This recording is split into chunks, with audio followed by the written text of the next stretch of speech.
Good morning, good morning, good morning, everybody. Excited to see you. Fun, happy times here for us all. It is Sunday, July 31st, 2022. Good morning, good morning, good morning, everybody. Excited to see you. Oh my. Fun, happy time. There we go. That's what happens when you have the speakers too loud. Oh my goodness. So sorry about that feedback. Super excited to have y'all here. It's going to be a great day. We're going to cover lots of stuff. Good times had by all, but now you know exactly how long the delay is. Oh my heavens. Whew, that woke me up. If I was having trouble staying awake before, I'm certainly up now. I don't drink coffee, so that's how it goes. But we're going to talk about a lot of stuff today. We are going to talk about, quite frankly, what I see coming, what I believe I see coming, based on the experience from the 2008 Great Recession. But yeah, I think that, we're all seeing what we expected to see. My market is not a very good indicator of what's happening nationally, because deals are still going way over ask in my area. They're still going way over ask. It's more than just a little bit crazy. It's more than just a little bit annoying. But yeah, these assets are still going way over asking price. Yeah. We'll have an update this week on one. We've got there is definitely the shift is not happening in my market, which is more than just a little bit annoying, quite frankly. But we'll talk about, basically what happened this week, which was transactions way down. Inventory, we'll talk about Vegas because that's the market that I'm watching that's the most relevant, I think, at this point. Vegas has grown as of yesterday. So the first week of May, Vegas had 2,200 active listings. As of yesterday, they had 7,400 listings. 7,400. I mean, they're basically at this pace. By the end of August, they will have had a 400% increase in inventory. That's how crazy it's getting. Fast too, really fast. But yeah, it's nuts. It's absolutely nuts. I'm shocked at what I'm seeing. But yeah, crazy nonetheless. So I don't know. I guess we'll see how it continues to unfold. Interest rates are down because there's fear of the recession and people are actually wanting to get more into bonds. And so because of that, people are saying, you know what, we got to move. So they're not having trouble selling bonds. They're not having trouble selling that debt. Amazing, but it's happening. If you want to really get an amazing explanation of this, check out my good friend, Uneducated Economist, Simon, my good friend Simon at Uneducated Economist. He is spectacular. He did an absolutely phenomenal video talking about the market, the housing market, how he sees things going, the dollar continuing to strengthen.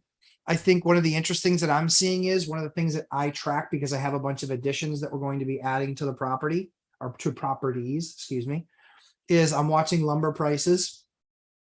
I'm watching copper prices, and I'm watching labor. Labor obviously isn't coming down yet, but people are starting to slow and people are not, they don't have a year's book of business in front of them. They have 6 months or 3 months. 3 months is not a lot. 3 months is not a lot of work. It just isn't. So we'll see what comes of that. But copper is down about 20%. It's going to come down more. But right now it's down 20%. They're going to have to sell through all the wire that they have in the warehouses now, at that higher number and just let the natural burn rate go through it. I want to go back to $43 for a 250-foot roll of 14.2. That's what I'm hoping for. Lumber reached a peak of $1,700 per 1,000 linear board feet, excuse me. That's what would make some plywood 70 and 80 bucks a sheet. That's what was making, CDX, 56 to $60 a sheet. That's what was making a 2x4 over $10. A 2x4x8 was $10. Lumber is already down from 1,700. It's down to 500. It's a third. It's 500 and change. It's a little less than a third of what it was just a year ago. So now you're starting to see lumber show up. You're starting to see it show up at a reasonable price. Lowe's, Home Depot, lumber yards are as well. The last place that I was at was a big box store, and it was $4.23, I think. A normal price for a 2x4 when it was trading about $400 per 1,000 board feet. It was running about 248 for a normal pine stud, 2x4x8 stud.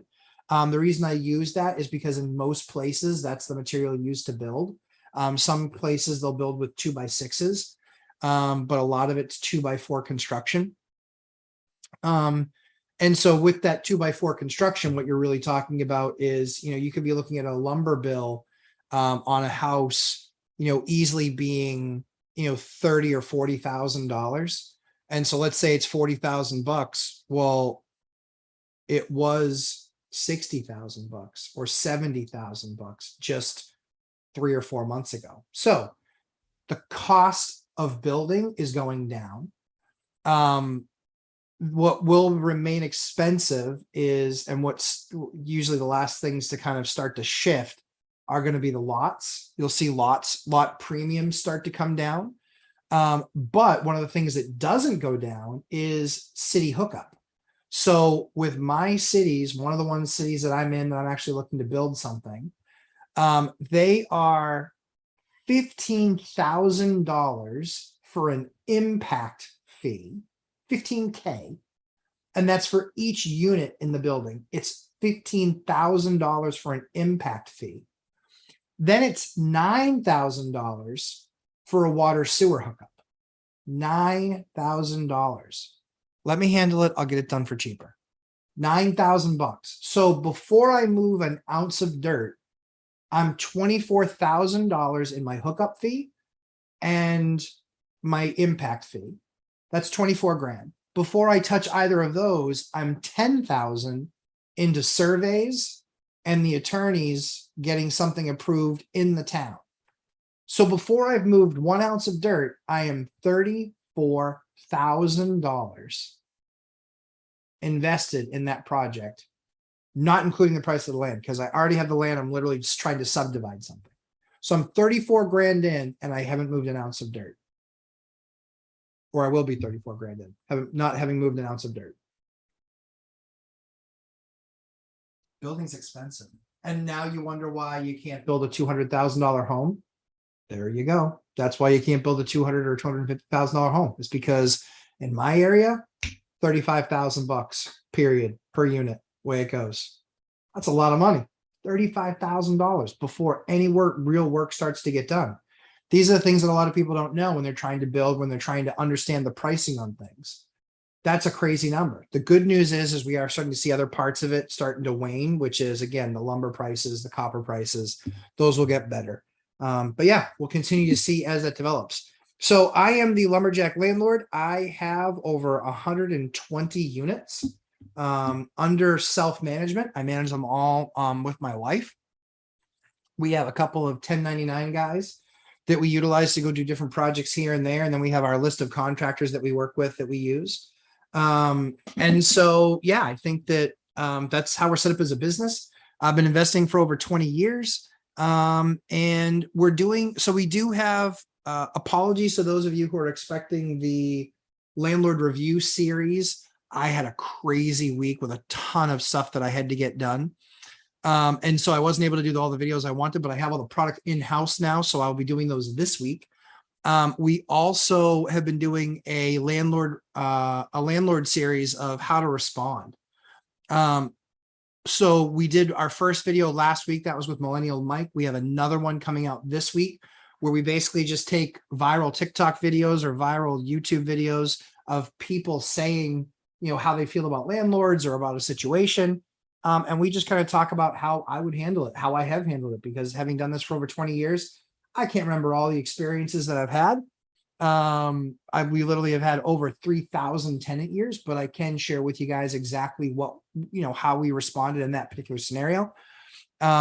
To then try and hopefully find a, you know, find resolution between us and the tenant and finishing the situation. So, yeah, so I think the next thing to go, the next thing in this market to happen is, I think copper continues to adjust downward. I think lumber continues to adjust downward. I think the cost of building decreases. I think rates, based on the idea that the recession is setting in, no matter how many people want to tell you that it isn't a technical recession, understood, it's not technical. However, I think that we're going to start to see, I think we're going to really start to see that wane. I think that I think the rates are going to be artificially low. I just don't know for how long. And so for me, I've actually repriced a couple of deals I was looking at, and I was like, you know what? Now that deal actually makes sense. So for what that's worth, lots of stuff going on. Like I said, I got one deal where they came back and countered and we pulled our offer. And I have another deal that was on the session I did with Mike on Friday, which was going through, it was going through literally doing two different offers to the same seller. One was seller financing, and then the other one was just a normal straight P&S, where they didn't carry into the paper. And so we literally walked through doing the offers on those, and I'll have an update on those later in the week.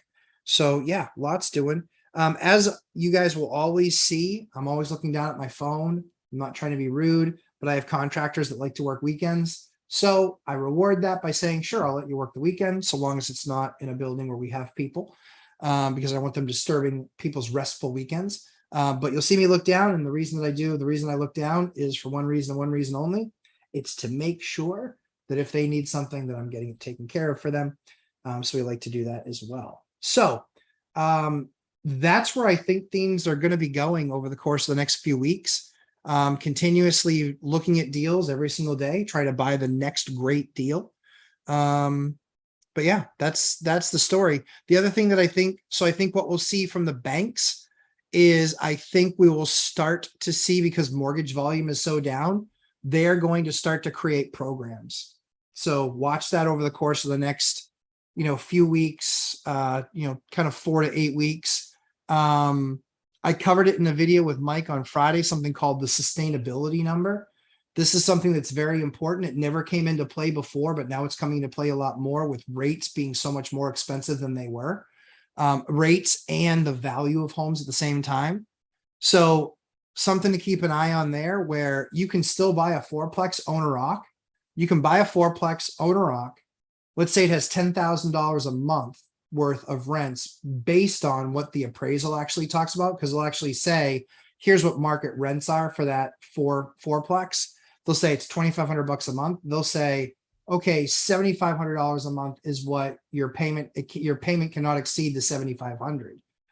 If it does, then you can make up for it and do a sliding scale of the deposit, 5 to 10, 10 to 15, 15 to 20.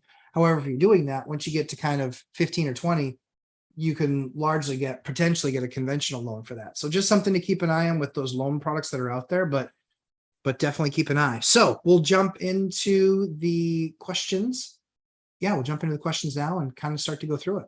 Rob, how about now? Nope, still not retired. It's not retired. In fact, let me just change. I gotta change that. My bad. Yeah. Still not retired. Nope, still not retired. Every day I'm a day closer. That's what I can tell you, Rob. Every day I'm a day closer. Let's see. Dion talk financial freedom. Someday I'm going to crash a live stream, but not today. Poor Dion, he's feeling under the weather. You saw the start of it on Thursday on the Three Amigos. Dude's feeling a little down, a little sick. Dion, you need me Tuesday night, you know how to find me. Just drop me a note. I'll jump on there with you. I'll I'll say a bunch of agreeable stuff so you don't have to tell me how wrong I am. Happy to do it. Dividend Dave, hello, Lumberjack and everyone. Hey, Dividend Dave, good to have you. Janet Santiago, good morning. Matt, how's the family doing? We're doing great. Exciting day tomorrow. We actually go down for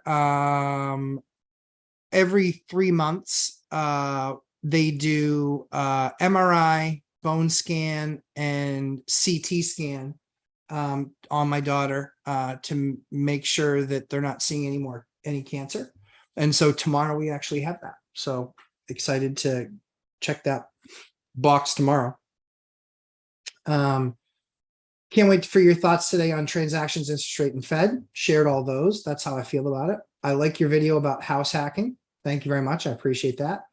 Julie Anderson, nice intro. Good morning. Thanks, Julie. That was actually an intro that I had built for the channel when I started the channel. I was like, I want a good intro. And we took a lot of that stuff from literally just walking through a lot of our properties. We are going to get out in the field with the film crew again. We're just kind of trying to time it all with all the different things that we have in flux right now. But anywho, Rob, Dion, send the pink. It's awesome. For those of you guys who saw my Instagram post yesterday, that was my daughter. We yard sale together as a family. So we're going to start posting there on Saturdays, kind of our best buys of the day if we have a buy. Most Saturdays we have a buy because with 3 kids, you almost always need something. And I refuse to walk into a store and pay retail for a lot of these things that were used for a year by a kid and then, or a season and then not used anymore. Like, come on. Yeah, I don't think that highly of myself. Theta Hedge Capital. Hey, everyone. Hey, Theta Hedge. Good to have you. Kip Stevens. Good morning. Hope the family's doing well. They are. As always, great content. Thank you very much, Kip. I appreciate that. Laura Samaniego. Good morning, everyone. Cashflow Johnny Ramirez. What's up, real estate freaks? What's up, Johnny? Good to see you. He's a machine right now on absolute machine right now on Facebook, putting stuff out there, making sure to put feelers out there, trying to get deals going. I love that. Reba Vera, good morning, Matt. This is why I stopped looking at ADUs. The fees in California as a start are ridiculous. Yeah, I get it. I think the key is, and that's what Mike's doing. I mean, Mike's 10 months in. Mike's 10 months into his ADU. Me, I am 30 days in. I just had them do up all the, I got to an architect. They're doing up all the plans. And so we're going to start that process, if you will, in September. We're just trying to get the plans kind of situated, make sure we get the design done, and then we'll hand it over to survey and then get it met on and hopefully approved by the city. But yeah, it's crazy. Travis Bren. Hey, Travis, I don't think you've asked a question before. Super excited to have you here.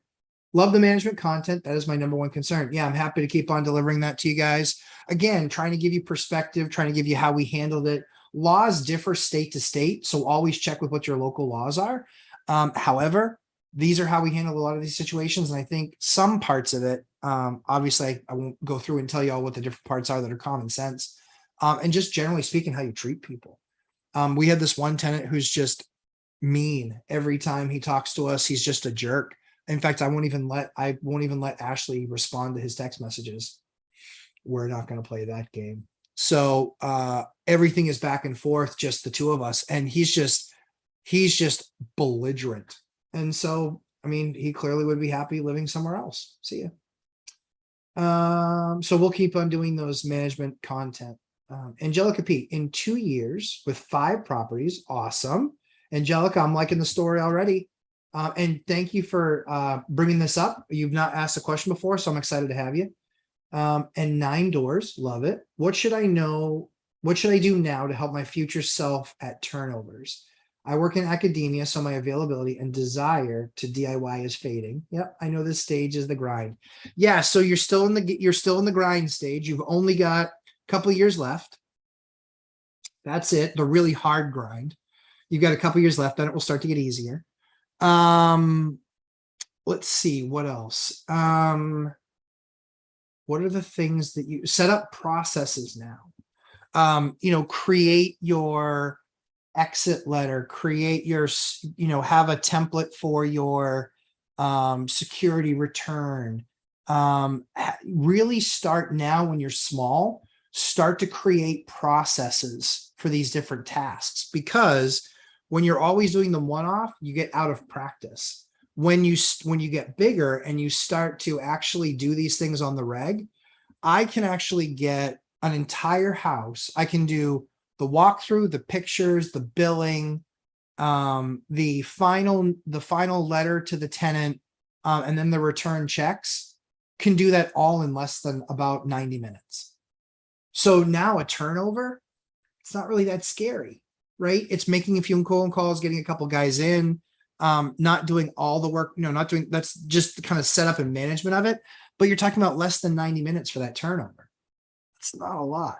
It's not a lot. And it's because the reason that we can grow as big as we are and still self-manage is because we have really good processes in place. And I'm happy to talk about some of those things in depth as you guys want to know more. Kip Stevens. Yes, working weekends is just another day. True story. Installing a hot water heater today. There you go. Electric, I assume. Vatsal. Good morning. Good morning, Vatsal. Peter Schiff. Good morning. Nicholas Massey. Can you talk more about door loop and 3 things you love and dislike about it? So far, I don't dislike anything about it, Nicholas.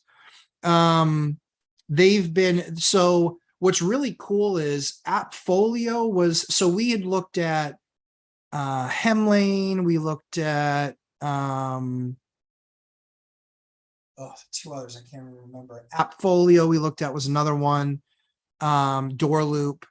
There was one other one that we looked at. I can't remember the name of it.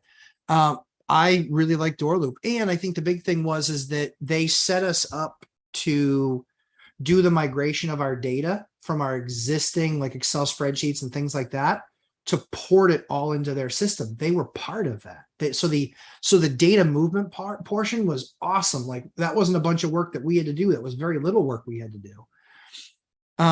Enhancements, they listened to those enhancement requests because Appfolio is a massive public company with massive landlords that use their product.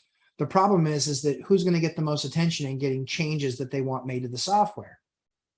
Not me. Appfolio, and that's the kind of the position that you're in with Appfolio. With Door Loop, they're a smaller company. They're more nimble. They're venture capital backed. So what's really cool about those guys there at Door Loop is that they'll listen to ideas. Or they'll say, yep, sure, that's a really great idea. Here's the way that we can do that today. A couple times, that's actually been better than what I was saying. Hey, this is kind of how we work. This is what I'd like to see. They showed me an adjustment and I was like, damn, that's actually really cool. That's cool. So like when we have an agent showing our properties, we actually have the property already in the system. We know that we're going to be showing it. So we can actually create a link that's an application for that unit, literally in the press of a button. We create a template. We literally create it with the press of a button. And then all our agent has to do is fill in the email address and hit send. It's literally that simple. Like it doesn't get any easier than that. She literally says, okay, cool. Yeah, sure. No problem. Here's the application based on the email, shoots out the application. Boom. There you go. The first phase of the application, they just disclose a picture of their credit history with their name on it, or a picture of their credit score with their name on it. Screenshots of them paying their landlord the last 3 months. And a picture of their pay stub. It's just that simple. So that application process is unbelievably easy.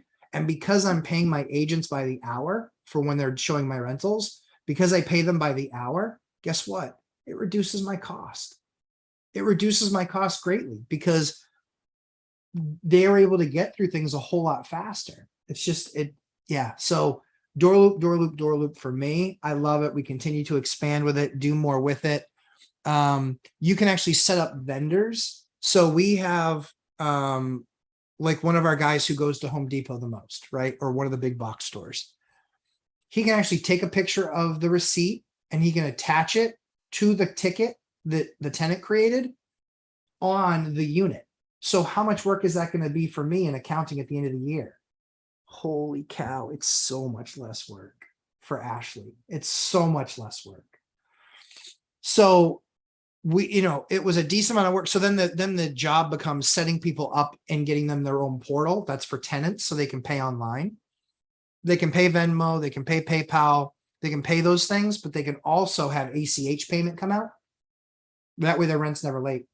So it automatically pulls out of their account and then we just get a check. I think it's, or we get a direct deposit into our account, I think 24 or 48 hours later.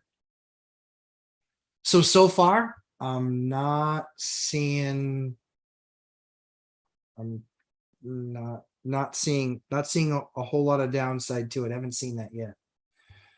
Jesse Mao. Hey, Jesse, good morning. Happy Sunday morning.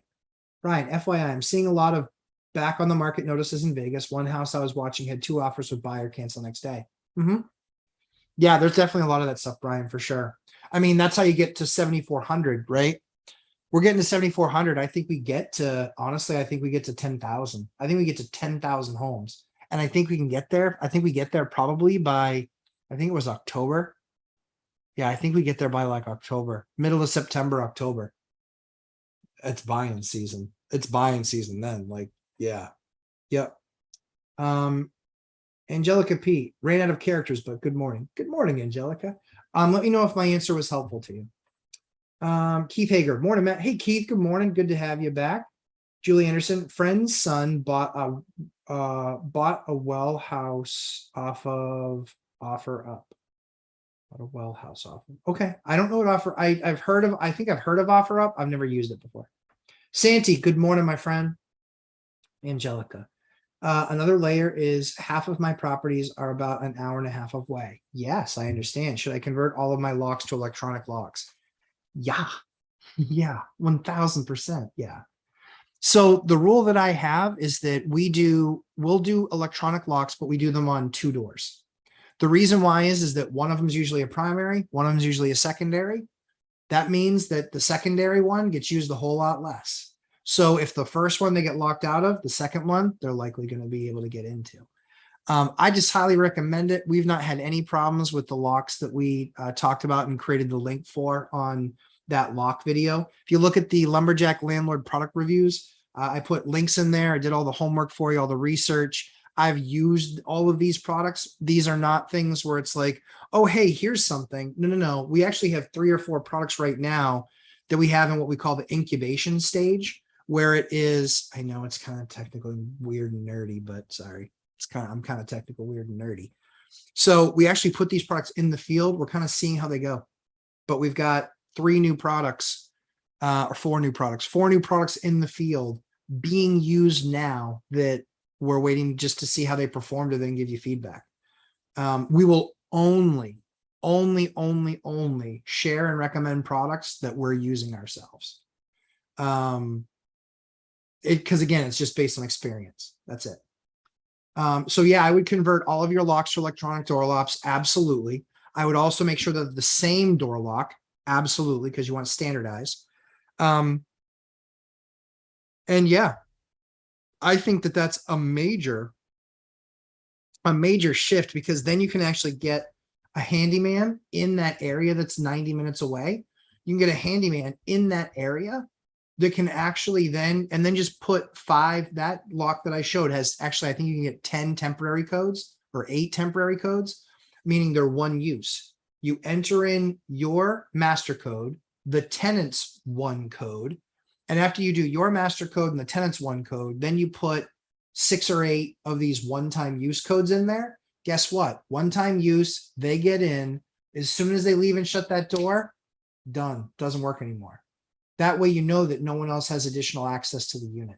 I still am not a fan of Wi-Fi. I am not a fan of Wi-Fi locks. They're doing a lot more where guys are jumping your Wi-Fi networks. If they can get on your network, they get access to everything on your network.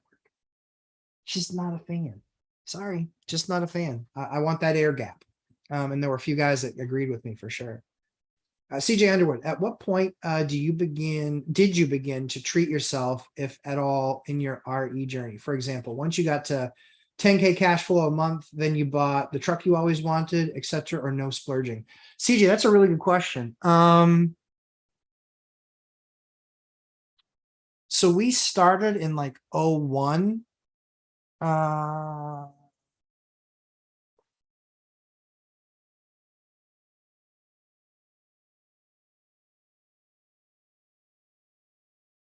Yeah, really nothing. Probably like, hold on one second.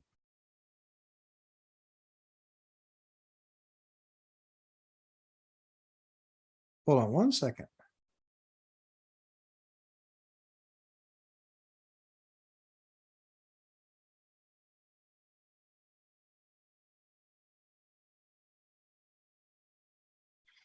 Well, that's interesting. That never happens. Whew.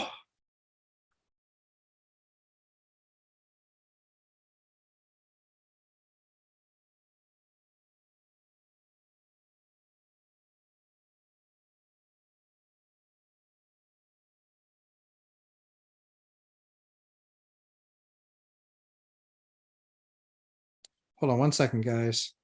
This is why I have to watch my phone.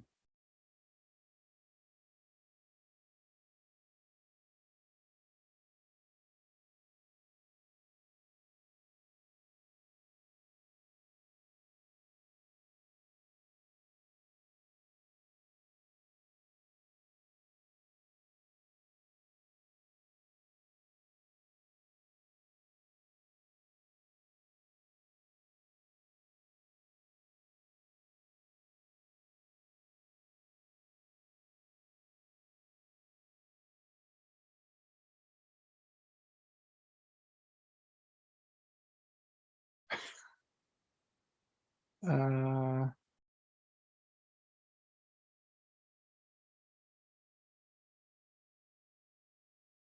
all right, sorry. You're not even gonna believe the story when I tell you. It's ridiculous. Here's the exact text I just got from Ashley, my lovely wife, Mrs. Lumberjack. I have an issue. She's wonderful. She doesn't really have issues. Tenants was unlocked when I got there, so I just changed the code and didn't go in. She just got there and said there is a naked man sleeping on the toilet. I have never had this happen. Like, what the what? Are you joking me right now?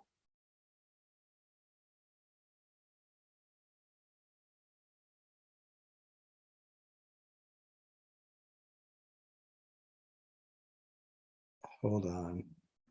This is crazy.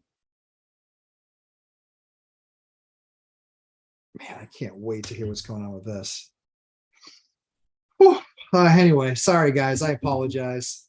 Landlording at its finest, live and in color. All right. So yeah, CJ, to finish answering your question before we were so rudely interrupted. Yeah, we didn't splurge for probably 15 to 17 years. Every dime that we made, we just recycled back into the company, next property, repair this, do this, make this better, update this. It was constantly recycling capital, putting capital in there, kind of living off the W-2. All the money from the housing stuff constantly went back into the business, kept on building it. That's why for us now, that's why we were able to do 10 deals last year, why we've done 7 deals this year.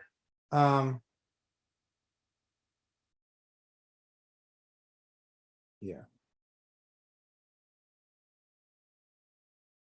weird.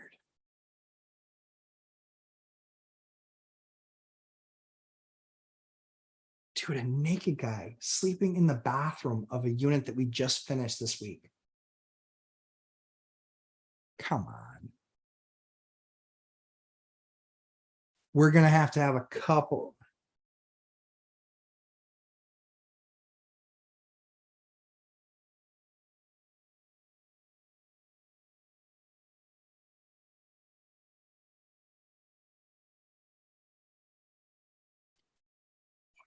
Don't worry, I'm not gonna end the live stream unless you guys all leave, but I wouldn't leave watching this. Um,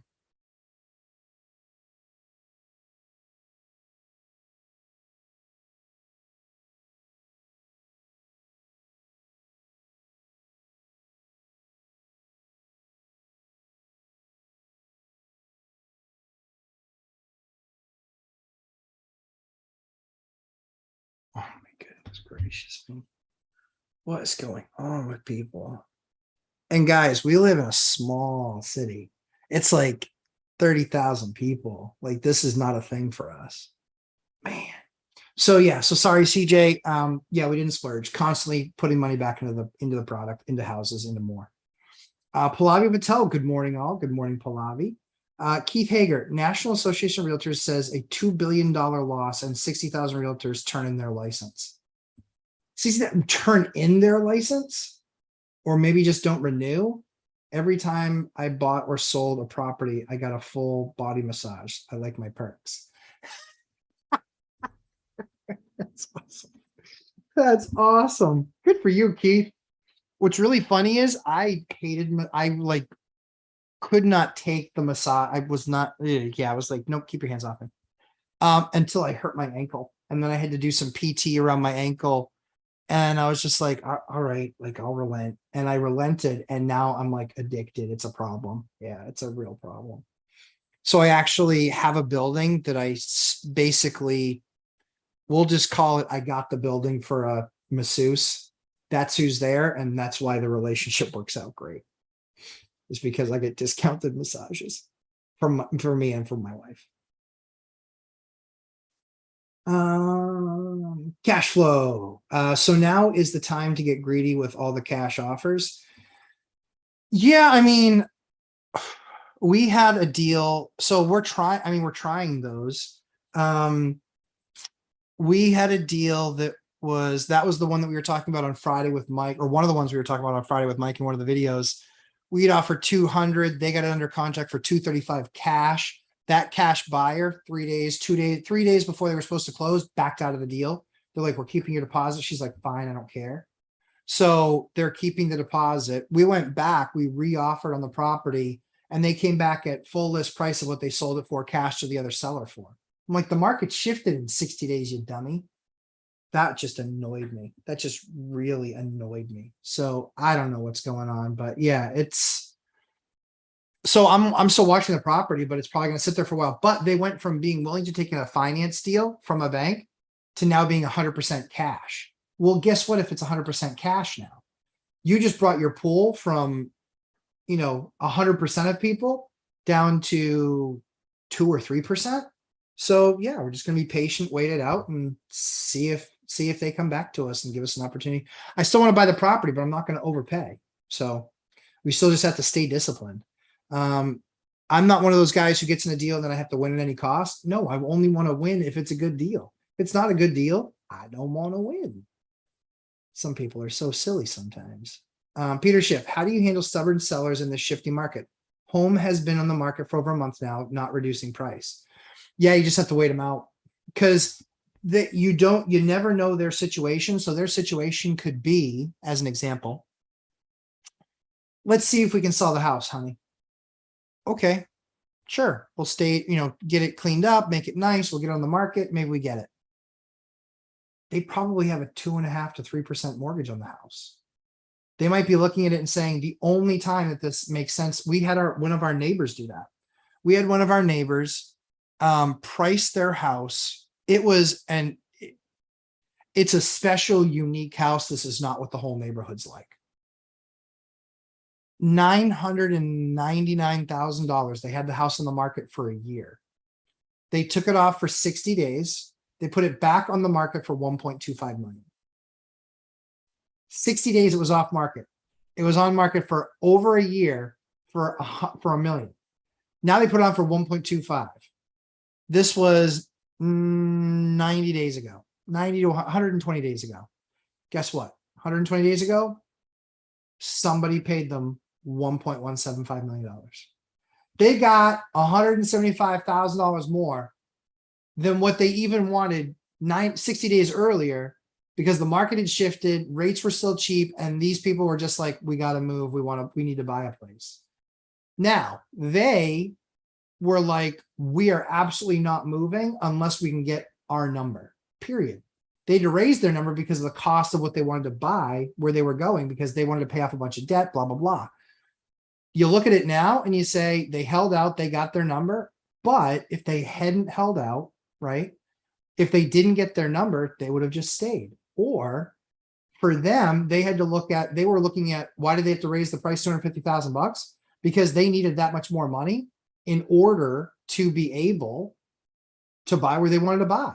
So for them, I think that seller could be one of those where they say, at this number, in this time frame, we will sell. If it's not, we won't, we're going to walk. That's the way it goes. So on an investment property, it's a little bit easier sometimes, because then it's much more, what are the returns? What's my return on capital? Where's my return on my investment? Usually then it's less of a thing, if you will, because what are they going to do with that money? They're just going to go buy another investment property, or they're taking their money out and they're walking away. So I think that when you look at that single family home that somebody's living in and you're like waiting for them to reduce their price, they might not ever have a price reduction. That might be the number. That's only ever going to be the number. There's 3 of those properties, small multifamilies. There's 3 of those for sale in my market right now where they're not lowering the price, and they've been the same price that they've been for 90 days. And they're not coming down. They can stay on the market, and they remain on the market. They remain like 30% of my inventory. So it's kind of more than just a little bit nuts, for sure. There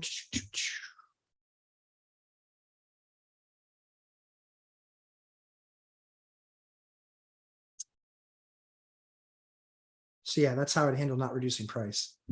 Andrew, howdy. Hey, Andrew, good to see you. Tyler LaBelle, I'm listening to you live as I paint one of my rentals. I love it. I put digital locks on all my places. Tyler, that makes life easier. That I promise you. I promise you. I promise you.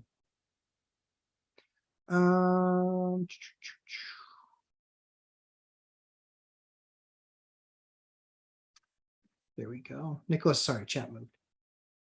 I know what the problem is, Dion. My chat moves too.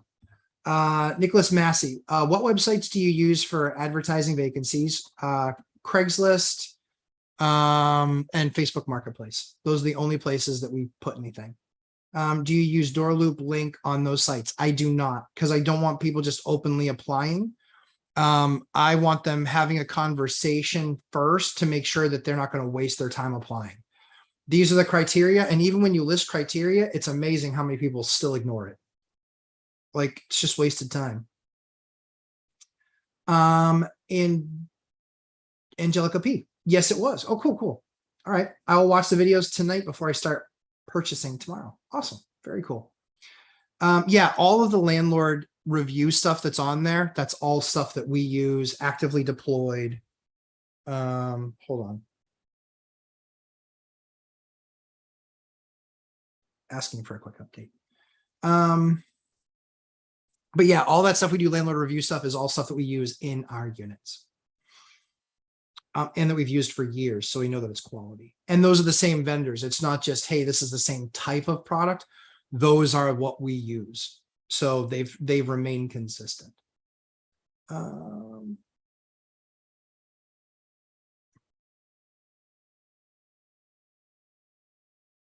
Melvin Yoder, funny topic. I drove 15 minutes to an apartment to do work for a turnover and forgot my keys. Just saying. I'm telling you, that's one of the reasons. A normal door lock set, and tenants losing keys, and you forgetting keys, and someone lost the keys, and bleh, forget it. We don't deal with any of that stuff anymore. Ever, ever, ever, ever, ever, ever, ever. It's awesome. That was something that was probably we would get. And when are we getting that text, right? Like, sometimes it would be from when somebody got home from work at night, but sometimes they work second shift. And so it was 11:30 at night. Like, that stuff would happen. Oh, what a huge, colossal nightmare. Yeah, painful. Chester Williams, good morning, Matt. Good morning, sir. Tyler LaBelle, Wi-Fi locks are for Airbnb only, and that's with a redundant backup lock. Yeah, I have traditional digital lock on the side door, and I hide a key as a worst case. Yep, understand that. Yeah, I'm still don't like the Wi-Fi's. I'm telling you, it's getting easier and easier and easier for people to hack that, and people will go. They can put a scan in their car where they can pick up the different networks, and they can do that from your car. The only way they're getting to your door lock that actually has a keypad is if they are up by the door, guys. Think about that. They're up by the door. They could be parked so they can pick up your Wi-Fi signal. They could be parked 2-3 houses down. That's what could happen. When you have an actual keypad that is air gapped, i.e. no Wi-Fi, guess what? They can't get to it unless they're physically touching it. Physically touching it. I'm telling you, that's still to me is a big difference that I'm just not going to go down the Wi-Fi path.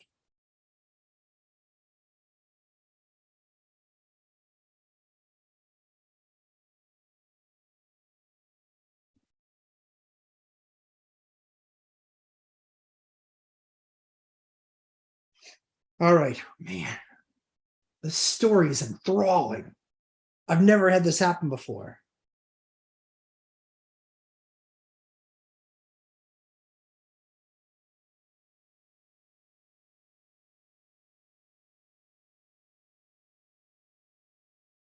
So they're going in the unit to see who it is. Dun, dun, dun. For those of you who are just started watching the channel, I'm literally live, and I actually have Mrs. Lumberjack on site at one of my units where a new tenant moving in found someone asleep on the toilet, naked. Oh my goodness. Are you kidding me? I'm just, yeah. See, Mrs. Lumberjack she's going in with a couple cops. Oh man. I don't know if I hope that that's one of our workers or don't hope that's one of our workers. I don't know which one I hope for more. Ishka. Oh, okay.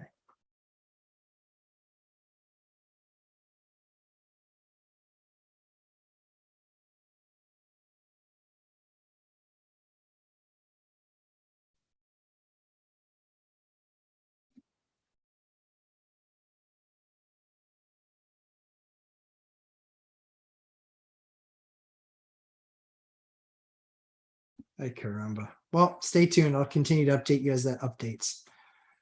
Oh my goodness. Julie Anderson, I think OfferUp is like an online garage sale. Yeah, sounds, I'll definitely check it out. So if you guys want to know ever what we kind of do with the garage and yard sale stuff, I actually kind of like Gary V. I had no idea that he did this stuff. I knew he would like flip product. I had no idea he had a series about it. I was laughing kind of because I kind of like Gary. A little bit cringe with the hustle porn, but he loves his job. He loves his life. And so, I mean, I guess if you're like that, I guess I'm kind of like that. So I guess I was kind of finding fault with myself, I guess. And generally speaking, I'm really positive. So, but we do that with our kids. I explain why we do that with our kids. It's on my Instagram feed, Lumberjack Landlord. So you can check that out. You can check every Saturday, you can check and see what our wins were for the week. CJ Underwood, perfect live example of how to handle a tenant issue. Yeah, no kidding, right? I wish this were not a live example of what I was handling. Oh dear God. I'm just thankful that he's okay.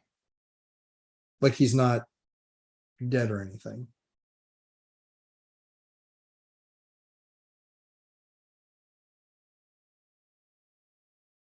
Ay caramba. Okay.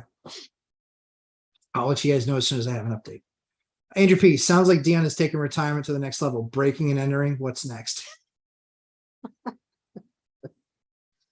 Dion can stay at my house. I would never put him in one of my units. He can stay at my house. Oh no.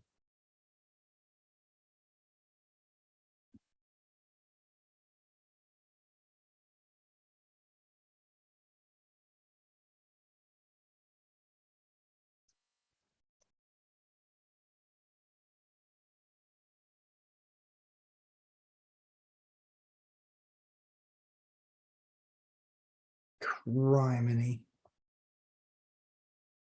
Don't worry, I'll update you as soon as I have an update. Man, unbelievable. Kinez Maters. I hope I said that right. I'm sorry if I didn't. You can correct me. Take all the time you need. Hello. Thank you. I appreciate it. Yeah, I apologize. Hey, but this is live landlord and kids. I'm gonna make sure to, I'm gonna, yeah, I'm gonna make sure to tell you exactly what's going on. Dear heavens. Man. Yeah, wife is okay. Yeah, wife is okay. She's totally fine. Yeah. Yep. It's not a problem. Tenant's okay. Tenant's actually a friend of ours. Honestly, if it was going to happen to anybody, I'm glad it happened to her. She saw what she saw, which was the guy kind of naked sitting on the toilet. But we immediately like phone call to the cops. Obviously, I never put my wife in a dangerous situation. So as soon as she found out that was the case, outside in the car, doors locked, the guy was asleep. She called the cops, waited for the cops to show up. Cops then got there. She then went in with the cops, basically the cops to essentially try and wake the person up, get them decent. And then basically Ash just kind of answering and talking to the cops now. So yeah. That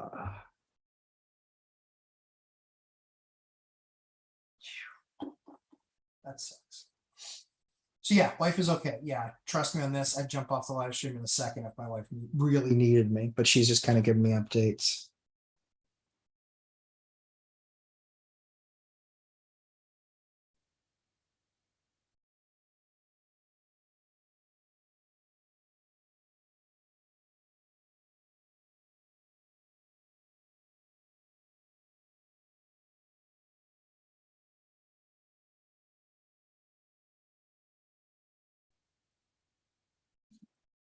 Oh, God. You're not going to believe this. It was actually one of the workers who was finishing late last night to get the place 100% moving ready for the tenant. Just literally like last minute touches that they should have had done on Friday, frankly speaking. But I said, yeah, if it needs to happen on Saturday, it can. And so now just waiting on.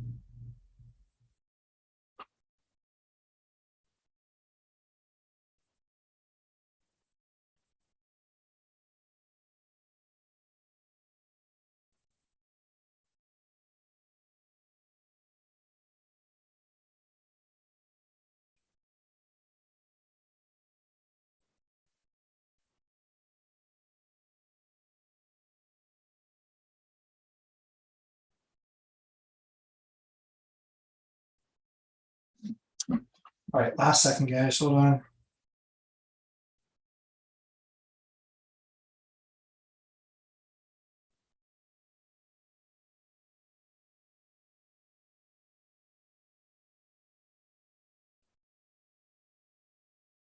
Man alive.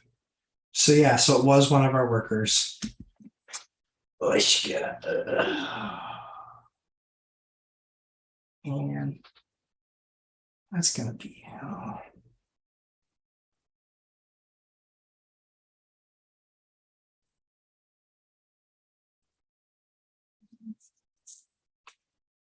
caramba. Are you joking me right now? Ashley does not carry. No. Nope. Yeah, Ashley should probably get out of there. Yeah, call the authorities. Yep. Yep. Yeah. Yeah. I would never put her in harm's way. She knows so if she even sees like a door askew where she shows up somewhere, yeah, we don't play that game. My most important thing to me, to my life, to our family is her and our kids. So it's yeah, crazy, crazy. But yeah, Matt, thanks so much for the explanation on the property management software. The property company that my PM work for uses Appfolio. Their monthly owner statement is hard to understand. Yeah, see, that's exactly it, Laura. I don't like Appfolio. I didn't think it was I don't think it's clean. I don't think I don't like it. I like the presentation of Door Loop a whole lot more. It's so much easier and better to understand the reports. I can see and understand better. Appfolio in a head-to-head against Door Loop lost. We evaluated both of them for 90 days, I think, and had products in both of had properties in both of them that we managed. Door Loop won, plain and simple. We did that with the other products as well, and we didn't like them. We didn't like them nearly as much as this. We want stuff that is tenant and financially driven. We don't need so much help on like getting some third-party vendor that we don't know into a deal. We have our contractors, we have our processes. We wanted a system that kind of managed and that kind of aligned with that. And so that's what we got in Doorloop with its customizability. Okay.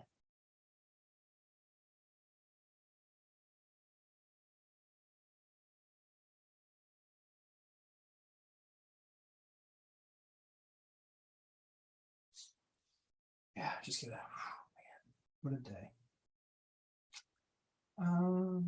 CG Underwood, yeah, no Glock. We're a SIG family. Dion talk financial freedom pictures, or it never happened. It's awesome. Nicholas Massey, you're the man, Matt. Thank you for your time. Please explain the application process when filling vacancies. Yep. Hold on one second. Okay, now I've got my screen adjusted. Please explain the application process when filling vacancies. Do you have all the tenants apply and then decide? Those not accepted. So I don't charge a minute. I don't charge an application fee. I don't. The reason that I don't is because I know that there's so many people around us, other companies, that charge these massive, massive fees, 50, 75, 80 bucks. We don't charge that fee. That's why we ask them for the 3 things up front. If we ask them for those 3 things up front, credit score with their name on it, from a screenshot, their pay stub, and their proof of last 3 payments to their landlord current to this month. When we get those 3 things, then we'll do a showing with them. We won't doing a showing with them without that. Some people complain about that and they say, this is the only way I can make the process free. So that way for us, we have a far reduced cost, because then the only people that we actually then put through the full application process.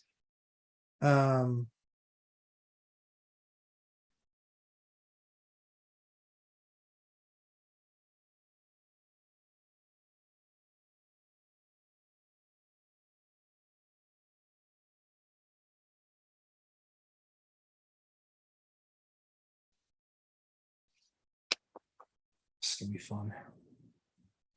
So we don't charge an application fee. We only charge, there's no fee to apply for our stuff. I want to do everything I can to help out tenants. And I hear stories all the time, how I've applied to 4 places or to 5 places or to 6 places.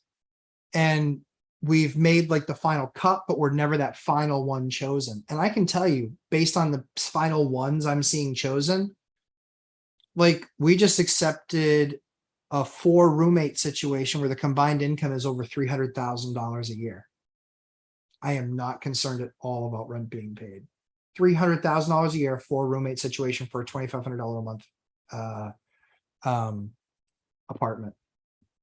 So yeah, that's for that particular one, because it's a larger bedroom count. So many videos about getting the deal online, but not many about what you do after closing it. That's very true. That's where the Lumberjack Landlords course is going to come in. Kind of, I'm a landlord, now what?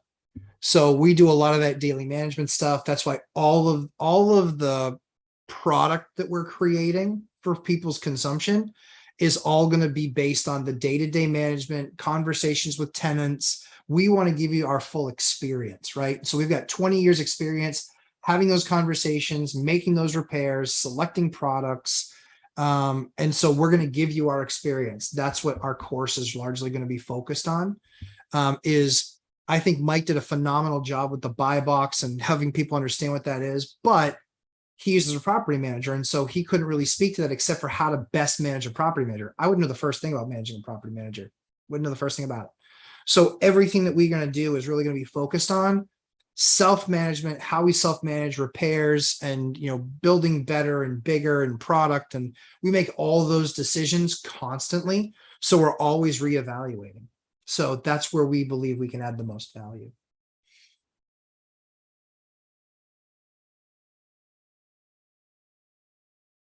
Laura Samaniego, Julie Anderson, you are correct. OfferUp is an online garage sale. They also sell cars. Oh, cool. I'll definitely check it out.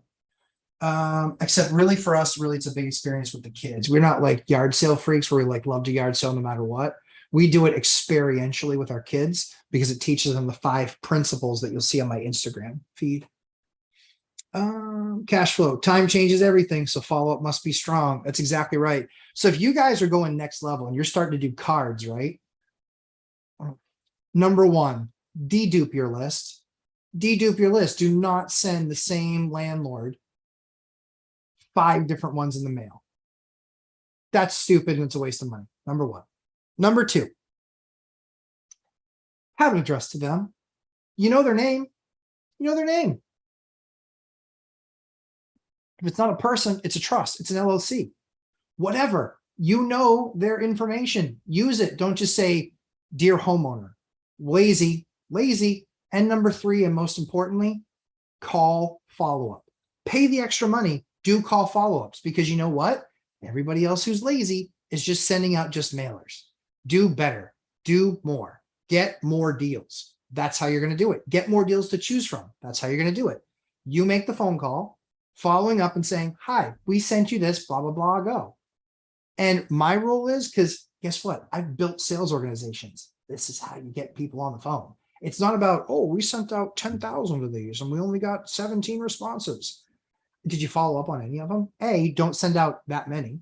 Send out a smaller batch. That way you can follow them up with with a phone call and then have some sort of an idea of what you're going to talk about.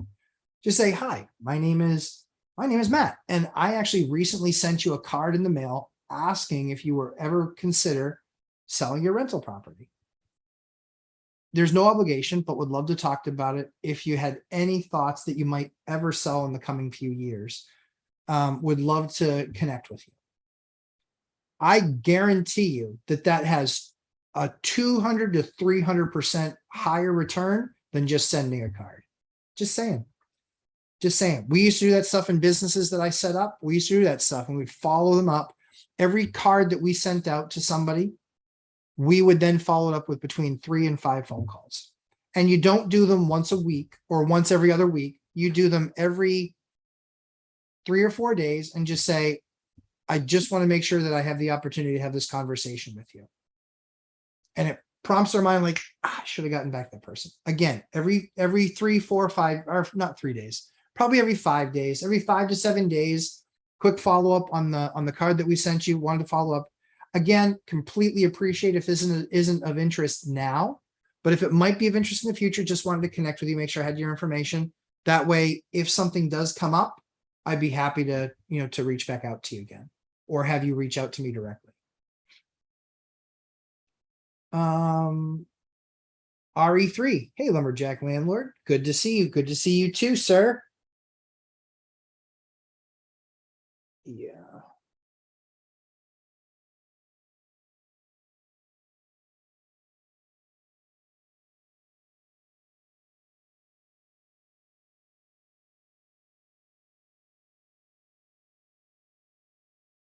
Hold on 1 second.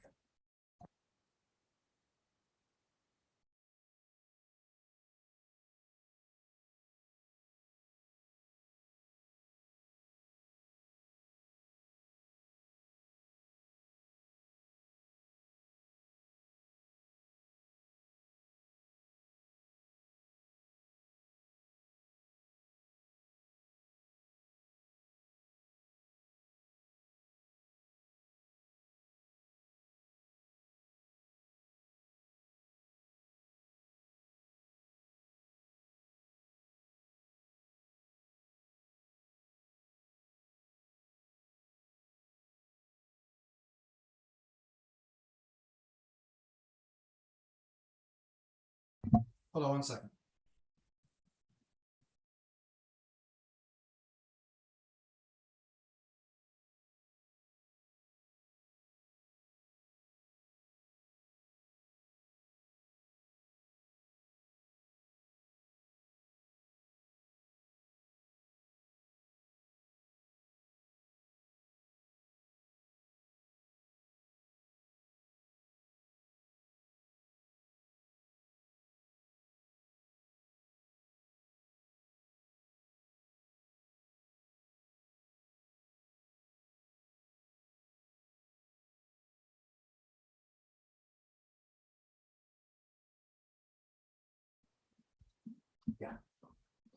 The tenant says, the place is totally trash. It's not. It's like, there's a couple shop vacs, a couple buckets of paint and a couple other things. It's like not a big thing. Obviously, that worker was there to finish the work, get everything wrapped up, get everything done. So clearly, with him falling asleep naked on the toilet, it's clearly not done. Way it goes. I let you move in a day early too, that I didn't charge you for. So I will have somebody there to help clean it up.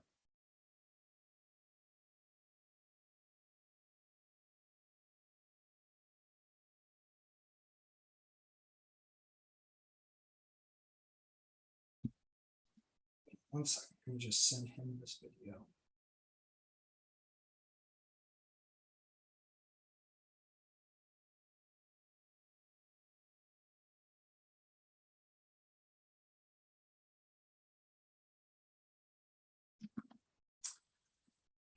It's so funny. It's just crazy. What a crazy day. RE3. I canceled my flight to Mexico City last minute, so I'm free this entire week thinking of where to go. Nice. I will connect with you. We will connect this week. I want to do that session with you. RE3 is a syndication investor. So I want to see what he's seeing so I can share that with you guys. Because the syndication deals that I'm seeing are junk. Damasta. Hey, Damasta, Southern Nevada here. Yep. The storm you heard about. Yeah. Blew the roof off a triple car garage of mine. Oh, 4 days of hot, humid roofing work. Landlord reality. Dang. Sorry, Damasta. Man, that is, ay caramba, that is rough. That is rough. Cashflow Johnny Ramirez. I'm starting to see more wish pricing popping up as more reducing is going on. Yeah, for sure. People are trying to get their stuff out there. They're like, oh yeah, well, this is the neighbor sold for this 3 months ago or 6 months ago, so it's got to be worth at least that. And it's like, or more. And we're still seeing a lot of wish pricing. It just is the way it is. It's not going to change. It's going to keep on going like that. So I'm not overly concerned. It's not going to stay. It's not going to stay. Like, people are going to end up staying. And so that's going to put more pressure, I think, on inventory, because you'll see a bunch of inventory pop on and then you'll see it come off, but it didn't sell. And the reason why is people are testing the market. Yeah.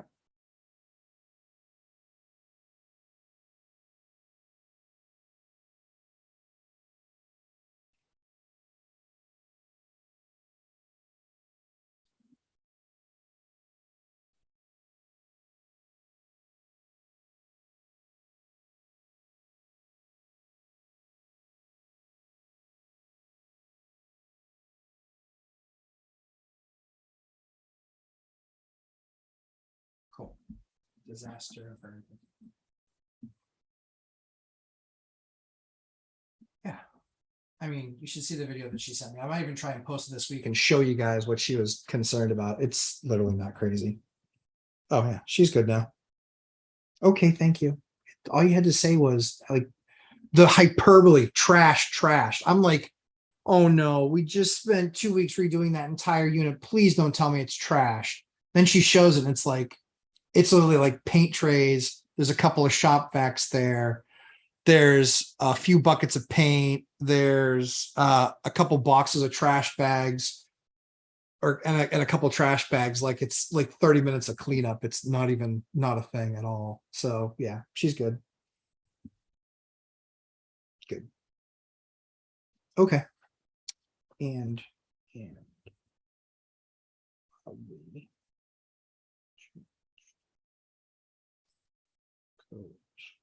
okay. And here's the other cool thing too, is he, as one of our contractors, had access to that unit. So, but he was one of our,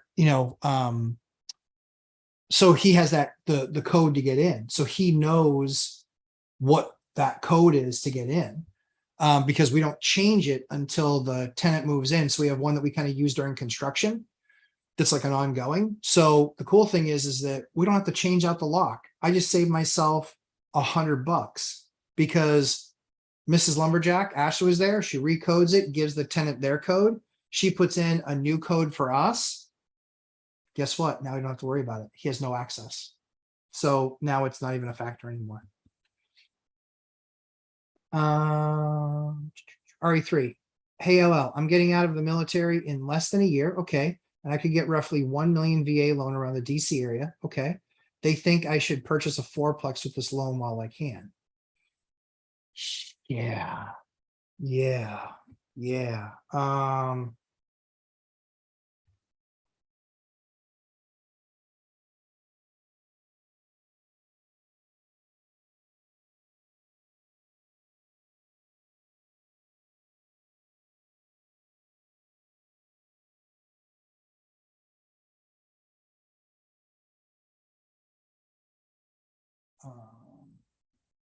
all right. So they did originally cuff him. We asked him that they uncuff him because we knew him, that he wasn't trespassing. He was working, fell asleep. My guess is that the naked was also hyperbole by the same person that said it was trashed.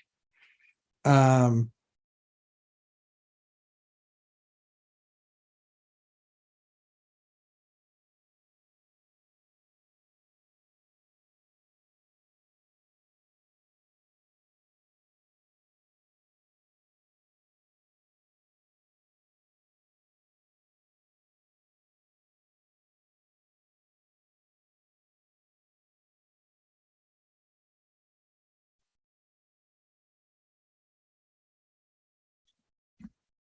okay.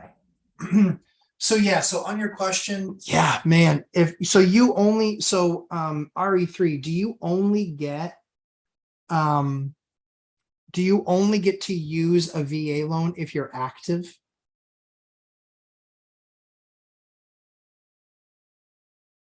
I don't know the answer to that. Phil Nealand, how's it going, my friend? Great job on the Racking Up Rentals podcast. Thanks very much. Phil Nealand. Yes, sir. Thank you, sir. Um, I'll be doing more with those guys too. Great guys. RE3. I've switched to passive investing and syndications after about 5 rentals. Yep. So although I could probably find a decent deal, I don't know if I want to add to my landlording duties. Completely get that.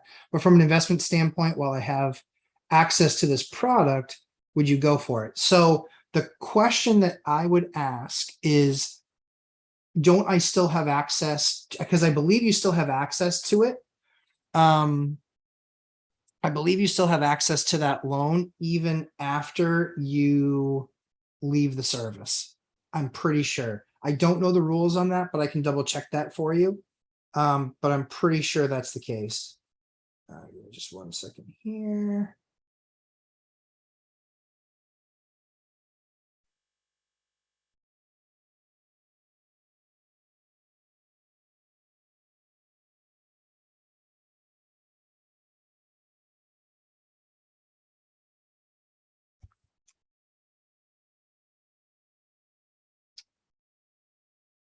Mark Ham, poor Mrs. Lumberjack. It's what we get paid to do, my friend. This time it was her turn. Johnny Cashflow, haha. And this is why I don't self-manage. Thanks for the reminder. Hey, Johnny Cashflow. I'll show you my bank statement. That'll help you figure out why I still self-manage. You got to figure out what's right for you. That's all. You just have to figure out what's right for you. I think Mike has built a phenomenal empire and he self-manages nothing. Phenomenal empire. I've built a pretty decent sized little, thing myself, and I do self-manage. And then now as we get bigger and bigger, I delegate out different portions that I don't want to do anymore, or that I can get done for such little money compared to what my time is worth, that we do that. So, yeah, so I think it's kind of funny. Like I said, I think that people can make the case for self-management, and it can also make the case for a building manager. Totally get it. Totally get it. Bobby Simpson, digital locks. If tenant gives the code to a friend, but now doesn't want them to have it. Yep. They ask you to change the code. Yep. Do you charge for that trip? How many times will you do that? No perfect answer. Yeah. So great question, Bobby. That's a really good question. We will do it a couple of times. We'll do it a couple of times. But that's one of the perks of only being 15 minutes away. So one of those things is like, we'll just put it on either will do it if it's like an emergency situation. If it's like, hey, yeah, I had kind of a falling out with this friend. It's like, hey, can we change it tomorrow? They're like, yeah, sure, fine. So we just have one of our property guys just take care of it during the day. Again, no employees, just 1099. But they do a decent amount of work for us. So we can, let them kind of swap that out, change that. But yeah, that being said, if it was one of those things where it continues, yeah, we would say, hey, listen, the next time this happens, you're going to cover the cost of having somebody come out and do that. Yeah, because as a courtesy, yeah, we don't mind doing it because we're also local and our guys are always local. So we don't mind doing that. But yeah, if it's starting to become like a habitual thing, yeah. We haven't had that with anybody. I'd be shocked if anybody's asked more than once in a year for a change. So that's across 121 units, once in a year for a change. So it's not really been an issue so far. Rivera, I guess that naked employee will now only work Monday through Friday. Yeah, we're gonna have that conversation. Like I said, now knowing that definition was not from Mrs. Lumberjack, but that was from our friend. Hyperbole is the currency of the day, and so I want to understand, was he actually naked, or was it just like he was on the toilet so his pants were down but he had a shirt on? Like obviously I wouldn't want him to stand up either, but we definitely have some conversations that are going to be part of my day tomorrow for sure.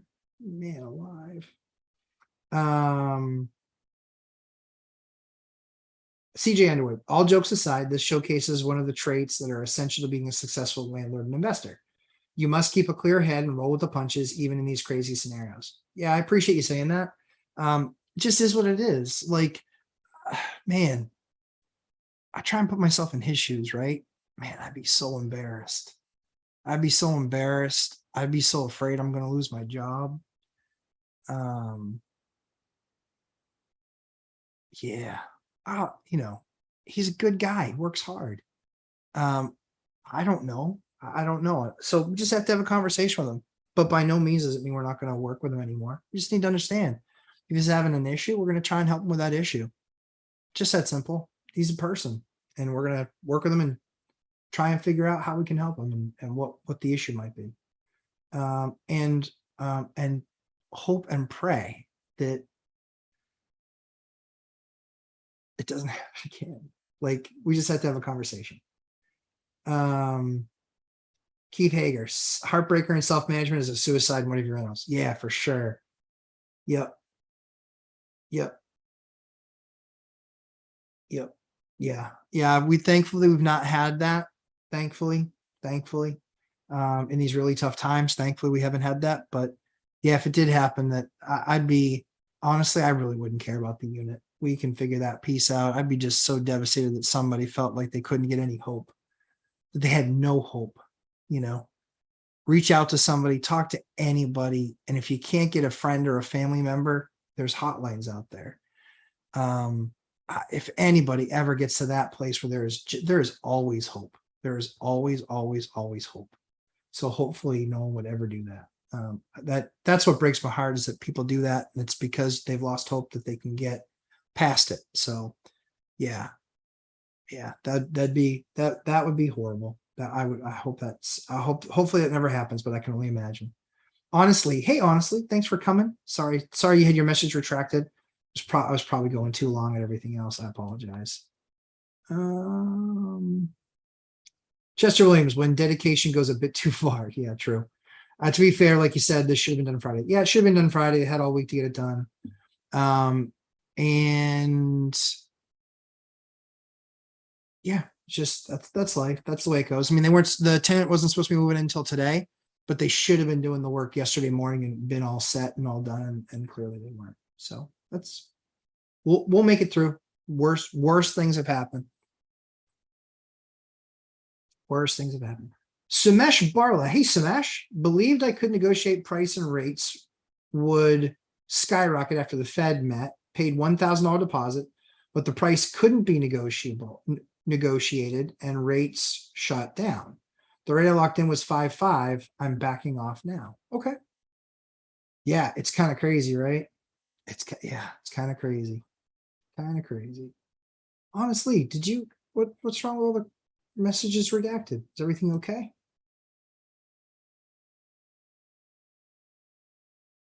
Honestly. Well, feel free to give me one of those questions back, honestly. I'm happy to get to it. Sorry I was taking so much time with getting this other stuff taken care of. You usually add something to it, so I always like your questions. Melvin Yoder, laugh my ass off. That is hilarious. I finished up a unit last night at 9:30 p.m. I went home though. Yeah, falling asleep on my toilet's not a good look. Yeah, it's too bad. Like I said, we'll have the conversation with him, and like I said, I hope he's okay. This doesn't it doesn't instantly cost him his job. We have to have a conversation. I need to make sure he's okay. And yeah, and I have to find out really what happened, really truly. So I'll get to talk to Mrs. Lumberjack this afternoon about this. That ADU guy, great stuff, Matt. Thank you for giving up your Sunday morning to help others. Man, I appreciate you. The ADU guy, we're gonna do something because I'm doing an ADU. So we're gonna do something. I got some ideas. I'm gonna send them to you because I would love to do some stuff with you. I think it'll be kind of cool. So anyway, yeah, ADU guy, check his channel out. He's a good dude. And guess what? Title says what he is. He's the ADU guy. He knows what he's doing. That's all. Hey, how do you treat when a property comes back on the market from a failed transaction? Do you reset your days on the market count or just stick with the original? That's a good question. I think I stick with the original. For me, if it came back on market, kind of none of the days on market stuff matters. And quite honestly, because it failed and it failed bad enough where it's back on the market. So I want to swoop in there and kind of be as best I can the shoulder to cry on. Yeah, I understand. Yeah, that's tough. Yeah, that's bad. How can I help? And if they have reasonable expectations, most of the time in that case, people are exhausted because that transaction failed. Most of the time they're exhausted. And so it's an opportunity to have the conversation with them to really see what best fits them. If the number is still what their last deal just failed at, and you would be willing to pay that, then that's still a deal to pursue, right? But I base it on what's my cost of money. Is it still a good deal? Like we re-put it through the numbers to see if it's still a good deal. And, I empathize. I've had deals fall out on both sides and it's painful. I'm not sitting there trying to capitalize. Oh, great. I'm so happy I can take advantage of a situation. It's much more understanding. Hey, that deal just fell out. We actually put a strong offer together on that deal that just fell out. We put together a strong offer and they came back at exactly the number they had under agreement for and asked for 3 other concessions. I was like, that's not reasonable. That's not reasonable. Like your deal just fell out. You think you're going to get more than what you just had in the market that shifted in the last 60, 90 days? No, that's why we pulled our deal, is because we felt like they were being unreasonable, because we were more than happy to give them a replacement deal. But we also know that they kept a pretty large deposit from the other client, and the numbers don't any longer work based on what they were a time ago, So we adjusted our numbers. And actually in this particular case, we adjusted our numbers up. We actually offered them more this time than we did last time because it's the numbers. The numbers tell the story. They didn't want to do a deal. They don't want to do a deal yet. And that's okay. CJ Underwood, how leveraged is your portfolio? Any paid off properties at any point in your investing career? Good question.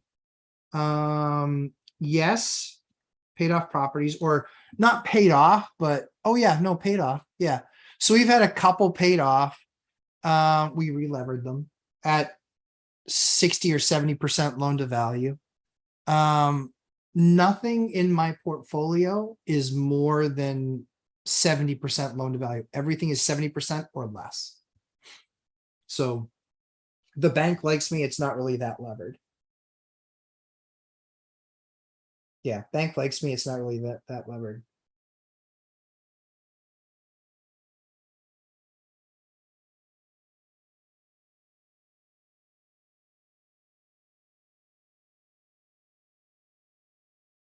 Yeah, so it really depends on how levered the individual asset is. When we look at if we will lever it more, we never want to go past that 70% loan to value. That way, if for some crazy reason we have a 20% correction and it's still, tax stamps and everything else, blah, blah, blah, blah, blah, At 70%, I still get enough of a number where I had to walk if I had to walk. But we do still have a number of properties as well. We do still have a number of properties as well that are 20%, 30% levered. Yeah, that we just haven't relevered. That's kind of another phase that we were going to look at doing after we did our first two refis. We looked at that kind of next phase, and that was going to be a big pull. But the reason that we didn't refi them was because it was highly likely that we were going to be selling those assets. Now with the market shifting, I don't know what we'll do. But that's not a big part of our portfolio. I think that's probably, it's like 3 properties, 3 or 4, right around there.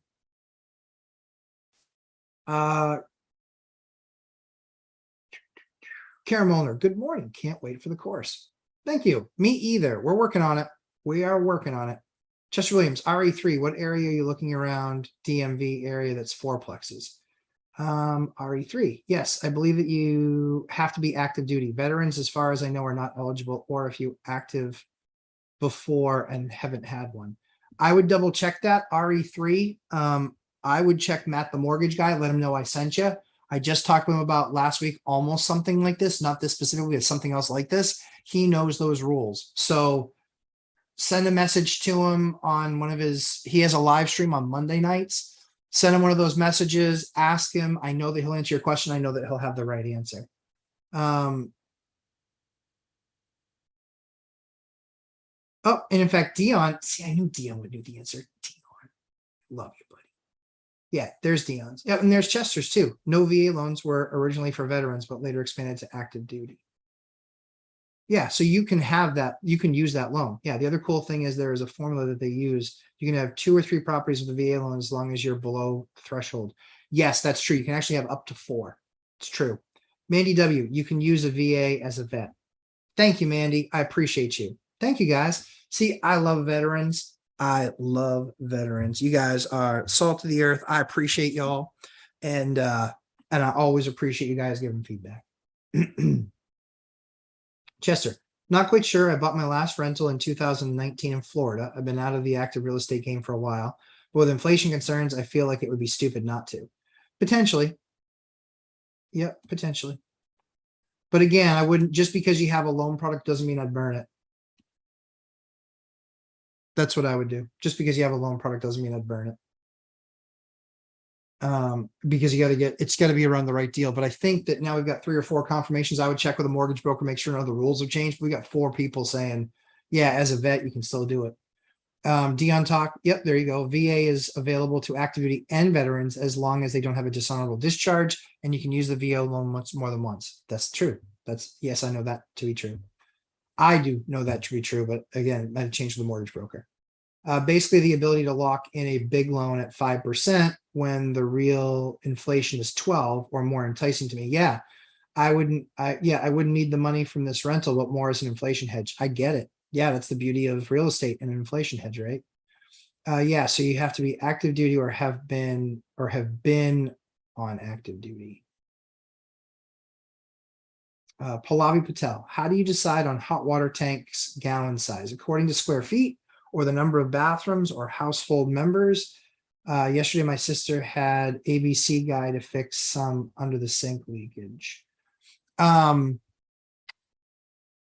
Yeah, so I base mine on a number of things, but usually I'm going for a 60 gallon, typically a 50 or a 60. If it's a larger house, i.e. like 5 bedrooms, I'm probably going to have an 80. I'm probably going to have an 80. I'm probably going to have the big boy. Yep. Probably going to have an 80 if it's a large bedroom count, because then laundry's always getting done. So that uses that, and showers in the morning and da, da, da, da, da. Yeah. Because again, going from a 60 to an 80 is a few $100. It's a few $100. And if people are going to be constantly using the hot water, the last thing you want them constantly talking about is, oh yeah, I ran out of hot water. Guess what they're going to do? They're not going to stick around for very long. Yeah. LL has a great point. Lumberjack Landlord has a great point. I have a rental in Little Rock that I have never seen, and they couldn't find a tenant in 5 months, $5,000 in the hole. I'm looking for a course to help me self-manage that one. Yeah, I think that, like I said, I think that that's what our course is going to help a lot of people with is, quite frankly, the professional title or the project title was, oh shit, I'm a landlord, now what? Because some people become accidental landlords. We see that often. Inherited property, somebody like a husband and wife, when they were dating, they had two separate places, and they're like, oh yeah, well, let's rent out this one. Being a landlord's not that hard. And so then they rent out one of them, and then they're like, I'm a landlord, now what? Well, I'm a landlord, now what? And so we'll kind of talk through a lot of those things. That's kind of our thought process. Tyler LaBelle, haven't heard you mention quick set locks. Can change keys in a second. I keep a few sets spare on hand and can switch locks instantly. Yep. So we've quick set. This is the lock I recommend. You can do that with the keys, but guess what? You can also do it with the pad. People lose keys and people take keys. Like, I much rather just have electronic. Also where we are, it's really cold in the winter times, and the keypad seemingly has always worked. And sometimes, people misplace their key. They can't find their key. Being able to change keys doesn't make any difference at that point. They still can't get in. My keypad, they can. It stops one phone call. But if I have that across, 120 units, that's 120 phone calls I stop. That's cheap. It's cheap. My time is valuable. I self-manage, but I self-manage smart. RE3, from my experience, my favorite investment are passive syndications. You spend literally less than 5 hours per year on them. Second best to self-managing, having a property manager sucks. I don't know. I've never had a property manager. I can see, actually, that's not true. I had one for a very short time and it did suck. It was the worst. I would not do it again. They tarnished me forever. If we did anything, we would open up our own, be our own. Like you see a lot of times with big companies, they'll spin off a part of their company, but they'll be one of their biggest customers. And so we'd probably do something like that. That's likely how I see that design going. RE3, at the end of the day, if you want to travel or live abroad or turn off your cell phone for a month or not have to worry about anything, you need to go passive investing route. Yep, it's true. I just much rather have the much bigger return for the time that I have it. And then if I ever decide that I want to get out of it, I can get out of it. I can always shut my phone off, especially when you can put somebody in place that can take care of that stuff. I can appreciate the shutting off the phone, but I can tell you my 121 units, the number of things that are real emergencies, like what happened today, like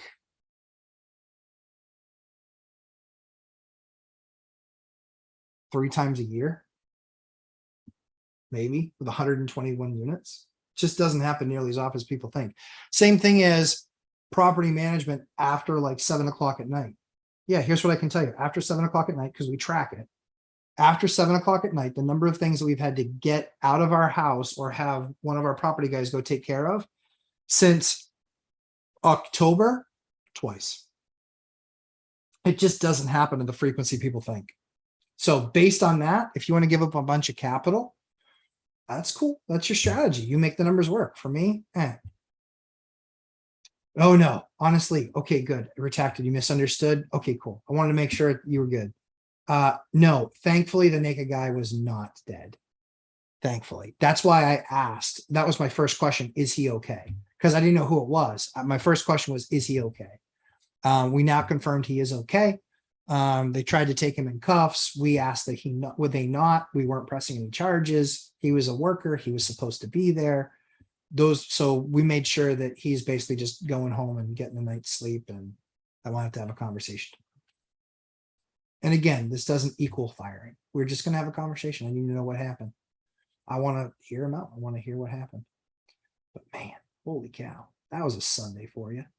Johnny Cashflow Mirrors, no doubt, definitely can keep and make more as self-manage. And once you have that system, it's the only way to go. Yep, I have not done that work which is why I pay someone. Yep, I wish I had the systems. So Johnny Cashflow, here's one of the other big things too. I know that you're a remote investor. You invest like an hour and a half, 2.5 hours away. Self-management's really hard to do that way. You always need to have those boots on the ground. So you need to make sure that you, if you're not self-managing, I still consider self-managing calling up a repair guy and having him go do something. Self-management doesn't mean you do all the work yourself. Self-managed means you're managing the problem yourself, i.e. it's not going to a property manager to manage the problem. That problem still comes to you and you have to resolve it. But you'll see as your empire continues to grow cash flow, name and goal, you'll see that you'll then start to create relationships with people. So then you're not having to have a property manager necessarily. You're still getting the phone call, but you're taking care of it. And when you get to a certain size, like Mike does a phenomenal job, but he's even said it. He pays well into the 6 figures for a property manager. My portfolio is 121. His is like 180. Okay. So he's about 50% bigger than I am. But I keep all those fees. And because we have processes and because we have our approach, it works for us. It works for us, but we're also local. He's 2.5 hours away. So almost always the catalyst to being a distance investor is going to be a property manager. That's almost always the catalyst. Dion will find a way to do it from Bali or wherever he's going next. Pallavi Patel. In kitchen and advised to change from 50 to 75 gallon tank for 6 adults, 3 berms, 2978 soft house. Oh, square foot house is my guess. Yeah, I don't think that that's a wrong thing. Like, you need to make sure you have enough capacity there, but they can expect that their bill will go up a little bit more because it's all about efficiency. It's hard to say. You really need to know your usage. But yeah, I don't think it's the wrong thing. The biggest expense is not the system that you're swapping it out for. The biggest expense is the labor to put it in. So if you're going to put it in, have a better system that you're putting in. Don't cheap out and get a 40 or a 50. The tenant's going to be miserable. They're going to complain, or worse yet, they don't complain and then they just leave. And then maybe you get lucky with having a tenant that doesn't use that much hot water. Maybe, maybe not. So I always want to go better product. That's just me though. Flash of light, somewhat similar to the John Travolta toilet scene in Pulp Fiction. Yes, I mean, maybe. We'll see. I'm waiting to find out the details.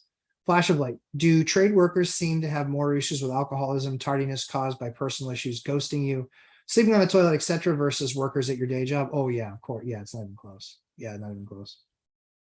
Yep, not even close. Not even close. Yep. Yeah, I would say, I mean, in this economy, a lot of times the guys that were available in the trades, it's because they had issues at other companies. You know, they hated their foreman. They were tardy on consistent basis. Maybe they went on a bender. Maybe they showed up from lunch with alcohol in their breath. Like, there's a reason if you were skilled trade in this last 2 years of market and you didn't have a job, there was usually a pretty good reason. For us, because we're not deploying guys to places because they're working on a crew with the guy, with my lead guy, because of that, it's less issue, right? Because he's seeing them every single day and they recognize that there's a standard.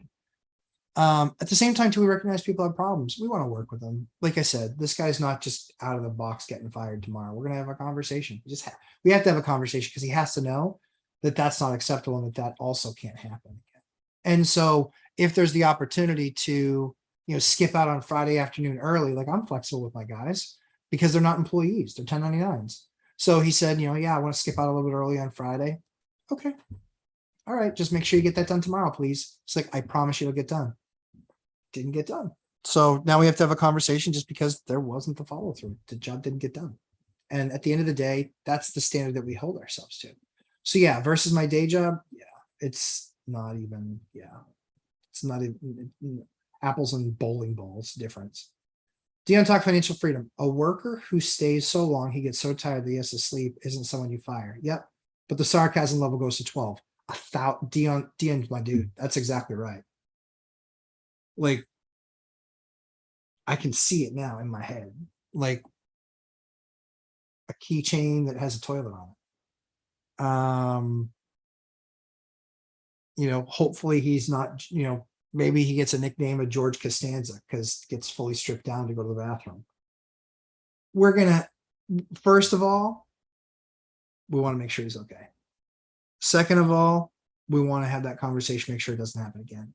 Third of all, yeah, we're gonna review about it a little bit, just a little bit, unless he's not okay. See what I'm saying? So yeah, we treat our people with respect, but we still have fun. You have to have fun.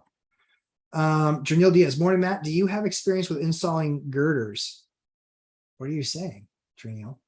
I mean, I put on a little bit of weight, but not that much. Like, damn, I'm teasing. About how much did that cost and what are things to look out for? What girders? Because there's multiple kinds of girders.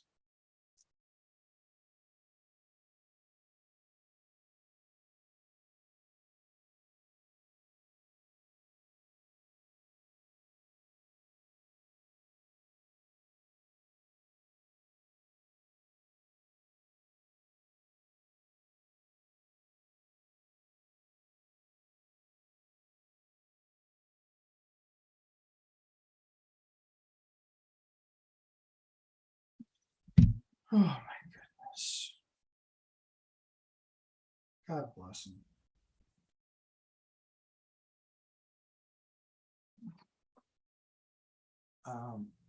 It's my agent trying to tell me she's got thick skin. I can just tell her. You ever know those people that aren't quite necessarily aware? She's not that aware.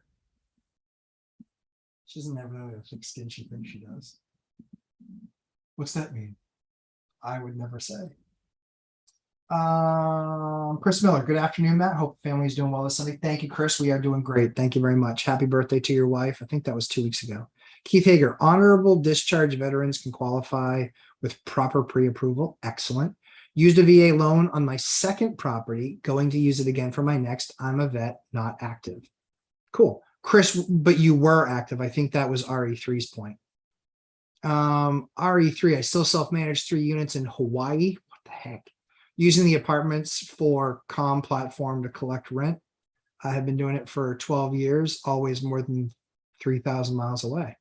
80% of the time, property managers steal from you. I think there are good ones out there, but if I had to pick, I would self-manage, of course. Passive investing is king if you want to be hands-off. Yeah, sure. That's what makes it passive, right? Robert Fahrenheit, hey, Matt, can only jump in for 5 seconds, but got one question. Tax card does not show a 0.1, 0.5 bath. Does this mean it was done with no permit? If so, what's your advice to not get screwed? Those can be wrong. Those can be wrong. The key is, yeah, they can just be wrong. If they see a bathroom there, I don't know. I don't think there's, I mean, they could say something about it, but I don't know. I've never had that happen. I've just never had that happen, but I have had there be mistakes on cards. I was going to have to rip down a fence because the tax card or the property card showed where the line was and it was wrong. And then the town said, you have that fence in the buffer zone. And I said, no, I don't. They said, yes, you do. And I said, that is a picture that says might not be actually accurate. And then I went and I showed them the pins. And so I looked for the pins. When I found the pins, I showed them and they said, nope, you're not in the buffer zone. They had no problem telling me to rip down the fence until I showed them that I wasn't in the buffer zone.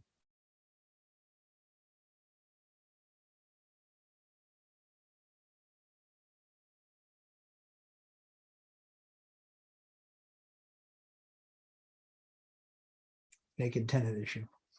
We're just following up.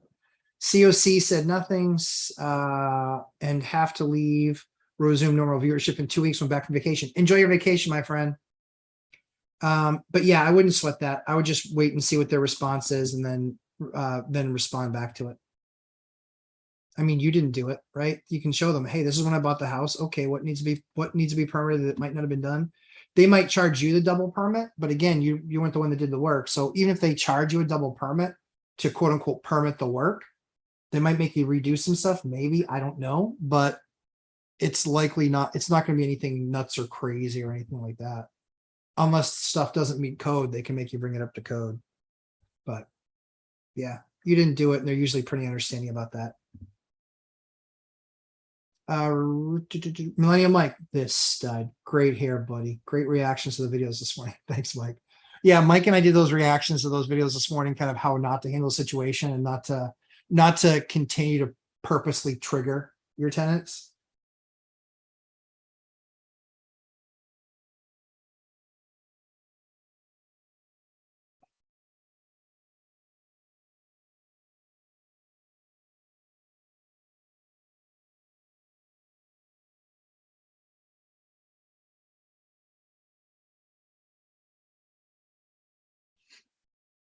My property manager goes, does it get any easier than this? Because he's new to property management. He's not new to construction, but he's new to property management. So does it get any easier than this? I was like, it really does. You're seeing all the units that I didn't control the tenants. You're seeing all the units that I inherited tenants. And so he's like, that's true. He goes, he's like, in the last 9 months, have I been to any where you didn't inherit the tenants? And I said, it's maybe been 15% of your work. He's like, now I get it. We have a very specific process that gets us good tenants and gives them a good landlord. So, and the process is completely open and there's no discrimination, but these are the standards that we measure to. And if you hit those standards, you're more than welcome. If you don't, you're not. Sorry. Anna K. Hey, Anna. Good morning, Matt and everyone. Good morning, Anna. Cashflow Johnny Ramirez. Great nuggets. Thanks a ton, buddy. Man, you're more than welcome. Johnny, you're continuing to do the work, man. I see it on Facebook all the time. Like, I'm like, damn, dude, like Johnny, like Cashflow just posted another thing. And I just shut off alerts on my phone. You put so much up there. Don't change. I'm just letting you know. But it's good.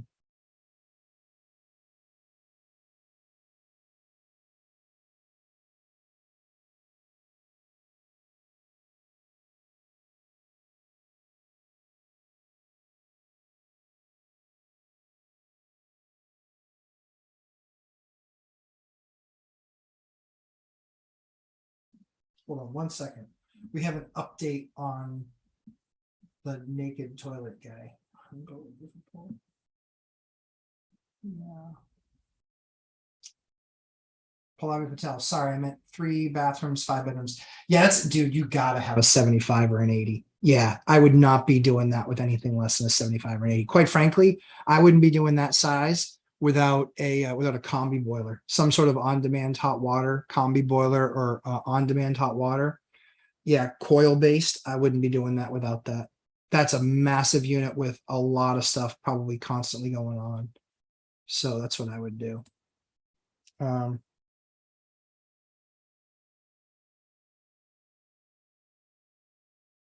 come on. That sucks. He's been good for us, though. That's too bad.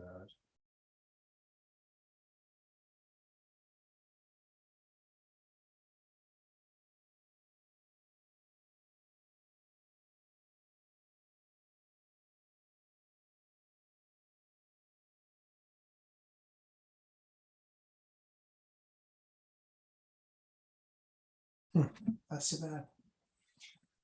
All right, Chris Miller, there's an argument that the time, effort, and energy committed to self-managing, especially with little expertise, may be better spent in other areas of your life. Yep, that's true, but that's why you'd skill up. I mean, I find it kind of funny that you don't even know what to call things. And this is an attack on you, Chris. This is more speaking about exactly the situation you brought to me, which is I find it funny that somebody wants to invest in a house and that they have no idea how houses work. Skill up, man. Skill up. Like at that point, the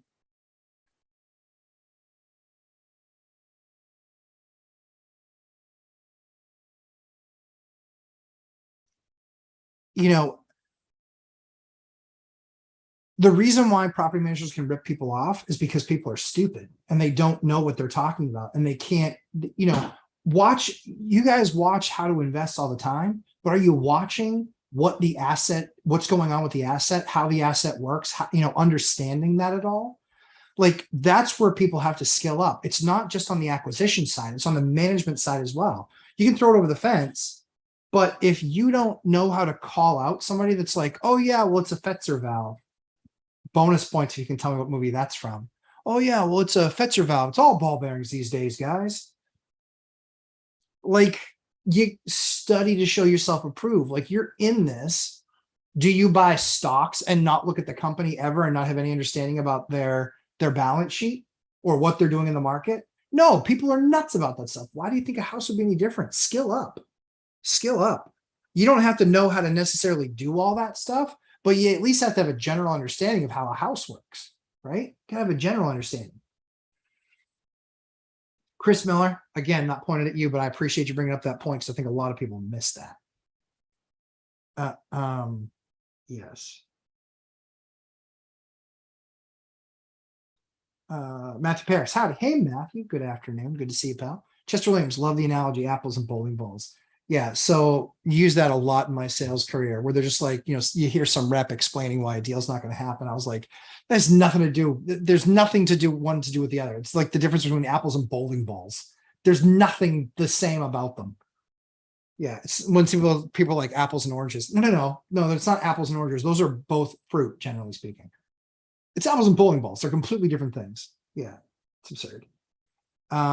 I've been able to make much more money in my sales job when I offloaded management and GC work to someone else. Yep, I focus on the deal, make as much money as I can in the W-2 and hire the rest. Yeah, so I've done both of those, Chris. And that's where I think I don't think that one has to, I don't think that one has to be sacrificed for the other. You can, it's not wrong.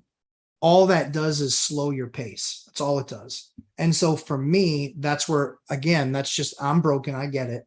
But I still put in 70, when I was growing my career, 70 hours a week into my software job, time with my family, and then any other waking hour, I slept 4 or 5 hours a night. That's what I did. I managed the rest of the stuff and skilled up and understood and figured it out. So again, different structure, different folks, manage yourself, property manage, hire people to help you manage kind of in the field. All of those are options. It's dependent upon how you feel about the process and what you like about it. Here's what I can tell you. That's why my margins are huge, because I can deploy people at lower cost than my time is worth. But I still generally understand that a job might take 3 hours and it's not going to take 8. And if it did take 8, then I get to have a conversation because I'm not weak in that area. I understand how long that job should take for a skilled professional. And if it took 2 or 3x what it should have taken, I just want an explanation. It's not to say that there's always fraud afoot, but I want an explanation of why did it take 3 times as long?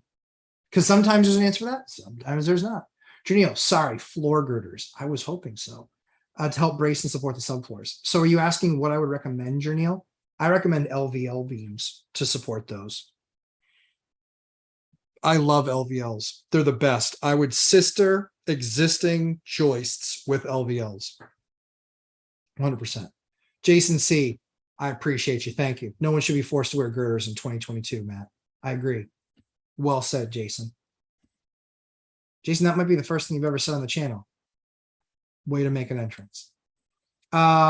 Leaves just started changing here in Alaska. First winter as a landlord coming up. Any tundra specific tips? So for the really cold winters, right?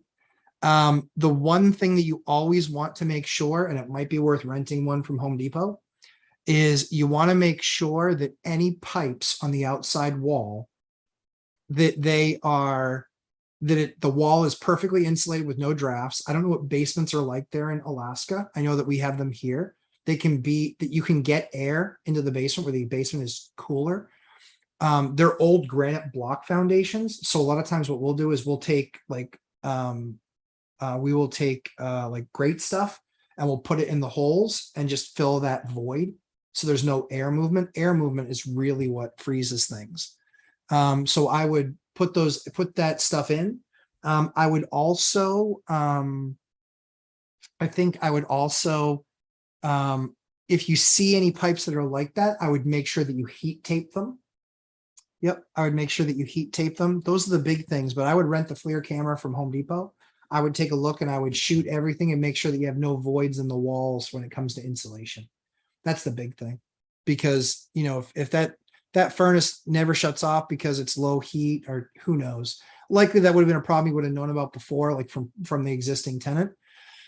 But those are the big things. Those are the big tundra stuff. You know, I think it's worth its weight in gold to do what's called a door test. A door test is where you basically have an energy company come out and they set everything up and then they figure out what your heat loss is. I think those are worth it in really bad areas. We've done them on a few of our properties because they were older properties that we didn't, you know, gut and redo. We wanted to know what we were working with. It was a few $100, like $400 or $500. And we knew that for some reason there was a wall there that they hadn't insulated. So we didn't open up the wall on the inside. We did on the outside. We ported it, you know, got in hard pack cellulose, jam. Now that's all closed up. And guess what? Now that wall was a warm wall. So those are the things that I would look at, my friend.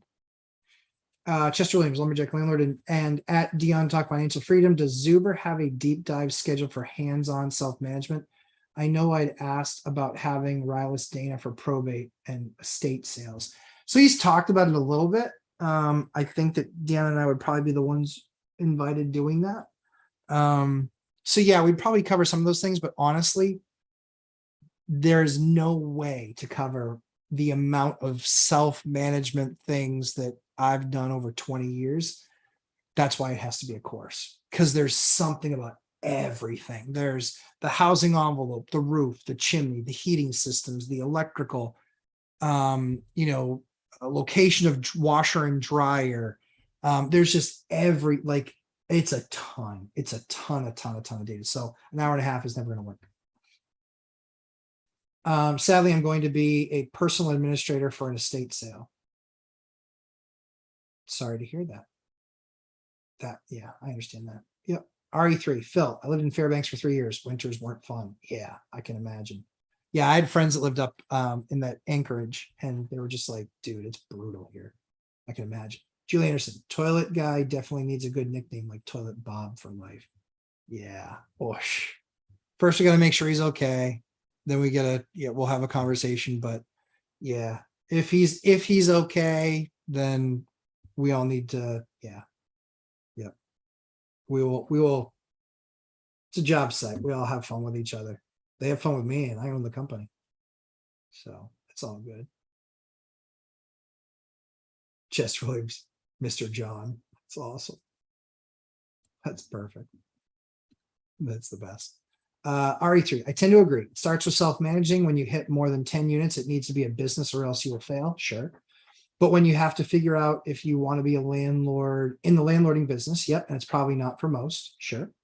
If you do, you're going to make a lot of money. Yep, I think it's important to distinguish investing versus having a business managing properties. Yep, you can certainly be both, sure. I want to hear from the guy with 180 units sometime. You can outsource everything, but at the same time, you're still running a business. So that guy is Michael Zuber.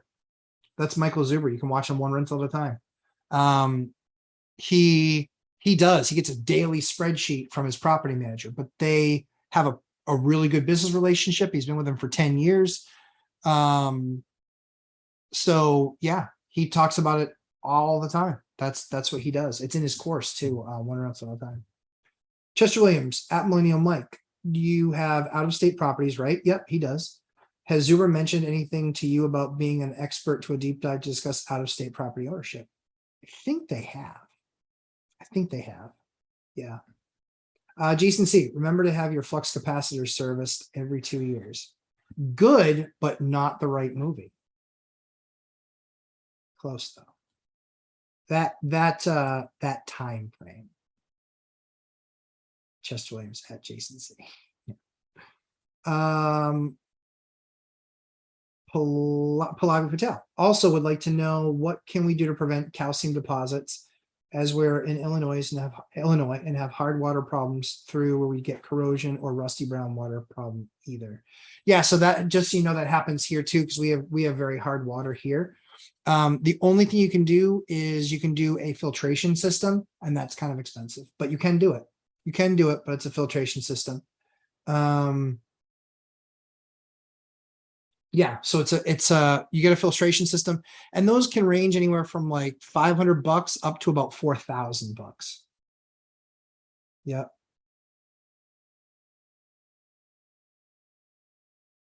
Yeah, that's what you can do. Yep. RE3 LL. I could see where you're successful. You like what you do. Yeah. So for the most part, I like what I do. Like I enjoy the acquisition side much more than I enjoy the managing side. Managing side sometimes is a pain in the ass, but the numbers. And for me, it's the numbers. It's just, it really truly is the numbers. And I don't mind it because I know that a tenant can be frustrated. I guess it's kind of weird. Like on here, lower EQ for sure. Emotional intelligence. Um, with tenants, I think it's fairly high because I just put myself in their shoes. I get that they're frustrated. I get they want to fix, and I'll take care of it. And if they send me a text back in 2 hours, it's not like, what the hell? It's only been 2 hours. It's like, completely understand. I'll keep you posted. This is the last update that I got. Any update that I get, I'll make sure to pass on to you. And at the end of the day, I can't own their reaction. I can only own my response. So I think that's EQ. Like I said, better with tenants than I am on YouTube with people who don't know what they're talking about that, run their gums. Laura Samaniego. Property manager is an issue. My duplex is 2.5 hours away. Yep. I have a PM in place. Yep. There, every time there was an issue, policy involvement, noise complaints, water pipe broke, I was the one informing the property manager. Yeah, that's a problem. Yeah, like then if that's the case, then the property manager, well, A, the tenant doesn't get it, but B, they're probably contacting you because they're not able to get a hold of the property manager. That can a lot of times be the case too. So yeah, I would have to work something out with them, and also, also talk about the fact that if that continues, then it doesn't make any sense for them to continue because you're not going to be paying for the fee for you to still get the phone call. That doesn't make any sense. Chris Miller, I guess this last property really turned me off. I had to cancel sales calls to attend court hearings, deal with this eviction and turnover. Last time I buy a property with a charity tenant. Yeah, Chris, and not get a discount. Yeah, Chris, my man. Yeah, I get it. And we make decisions based on our experiences. And so I get you saying that. And like I said, I totally get it. I've had that happen in my career too.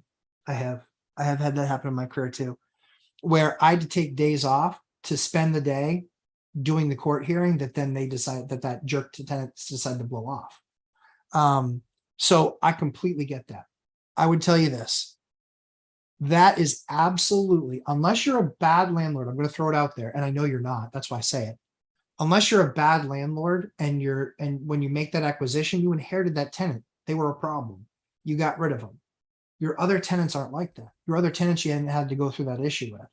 So I know that I think it's really important as landlords, we not look at a situation and immediately jump to conclusions that this is the way it's going to turn out. This is the way it always is this is what's going to happen. Like I can show you on a daily basis, my phone does not go off with an issue. On a daily basis, 121 units and 400 tenants. My phone does not go off daily. It doesn't. Even during the week, it doesn't. It just doesn't. And it's largely about communication.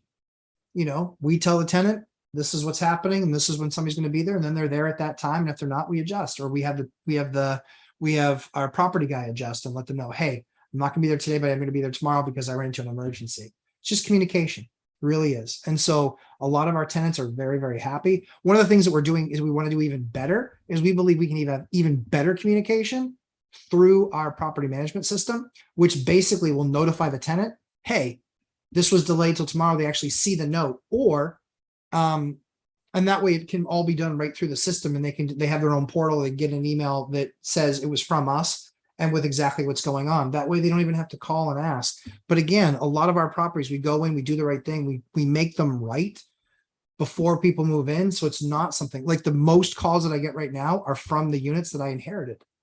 It's like a 10-to-1 ratio because I know the units that I've had, we went through them, we made them right. And so we just don't get phone calls. Like I have a 4-unit building that I've literally gotten in the last 12 months. I've gotten 3 phone calls in 12 months on a 4-unit building, 16 tenants. That's nothing. Like And why would I pay somebody? Because that property does about $10,000 a month in rent. Why on God's green earth would I give somebody a 10% share of that? Hell no. I'm not paying you 12 grand for 3 phone calls or 4. Nope.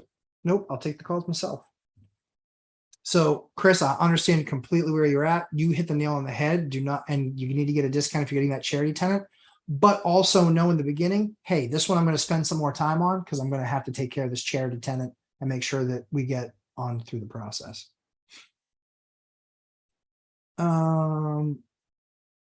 RE3, what can we do to prevent calcium deposits in our arteries and abdominal aorta? I don't know. RE3, crack me up. Listen, stick to the real estate. Stick to real estate, maybe some sports memorabilia questions, but yeah, wrong stream. Appreciate you. Shirt Lizard, screen printing and embroidery. I like the name Shirt Lizard. Hi, Matt. Need to rehab a bath in a 3-1 unit. Should I keep a tub or do a walk-in shower? Not enough info there. In those 3-1s, so why do you have to do it?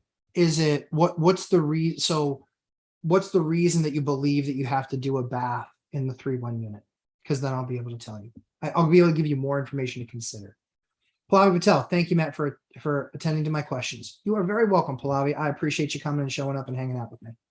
Better Home Rental, good afternoon, all. I self-managed and accepted a 6-month insurance replacement tenant that moved and did not clean and left me a mess. Did you ever charge a security deposit for lack of use days? For lack of use days. Oh, so like because they left you the mess, you lost days. I believe that I believe the rule in my state is that you can, but you have to prove that the other tenant, the one coming in, didn't pay for those days, as an example.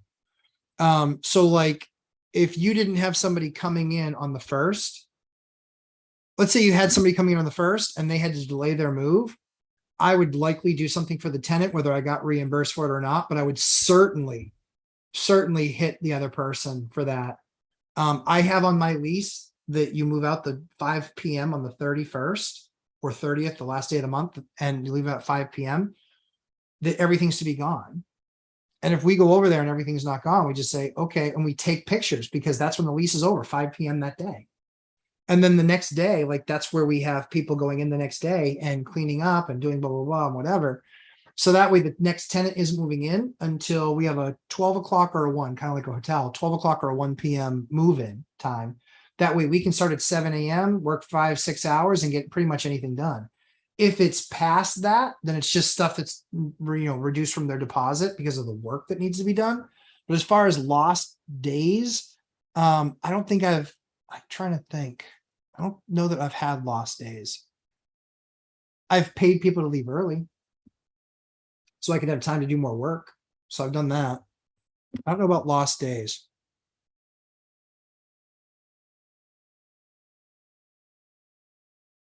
If I had somebody moving in, yes, I would probably do that. I'd probably do that.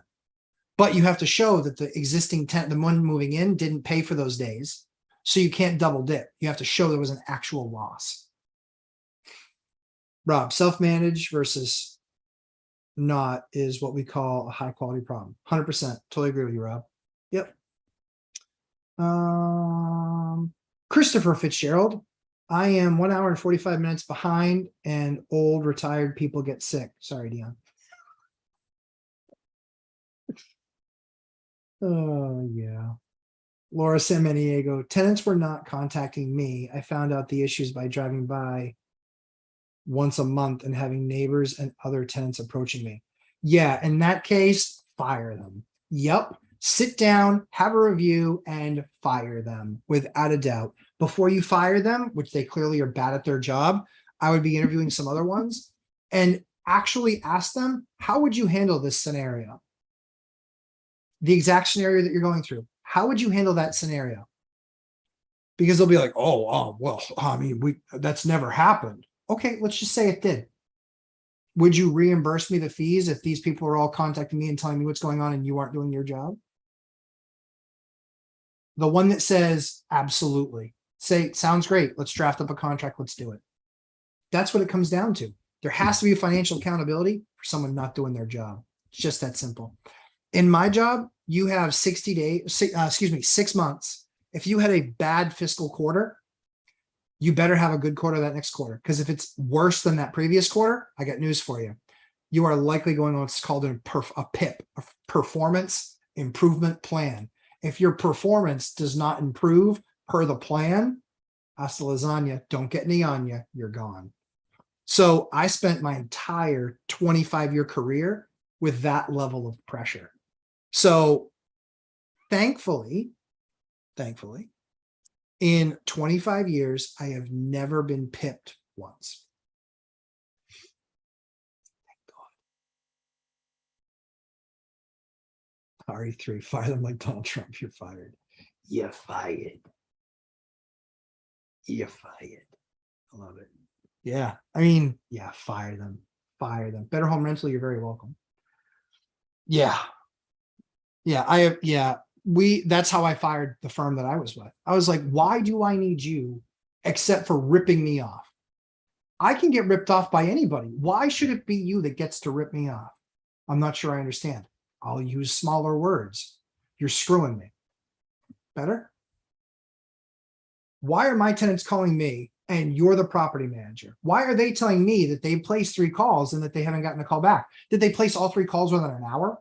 Within 2 hours? No, it was over multiple days because that's what they showed me on their phone. I had them send me a screenshot. That's what I did. I literally had the tenant send me a screenshot. That way I could see when the calls were made. You can do the like between me and whatever, blah, blah, blah. Screenshot, boom, done. Yeah. So I said, so tell me, what makes you think that I should let you continue to rip me off? Because you're clearly not doing the work. Yep. That's how that conversation finished. Pressures make diamonds or burst pipes. True. It does both, actually. Honestly, you can go either way with it. Truly, true story. You can be old and bitter and nasty and mean and miserable and get off my lawn. Or you can just recognize that people aren't imperfect. They do stupid things. They make big mistakes. That's what happens. Should I be mad about this guy this morning that literally I had a new tenant show up to a building? For those of you who don't know, who just started watching, I had somebody show up to a tenant to a move-in day for them. I had contractors that were supposed to be there late last night finishing up. They did not finish up. In fact, she found them asleep on the toilet this morning. I haven't gotten any more of a story if there was drinking or if there was drugs involved. I need to know. I'm going to have a conversation with the police. But I don't know what happened. I'm not jumping to conclusions. It happened. It sucks. I feel bad for the tenant. I let her move in a day early. I'm sure we'll do something else for her too.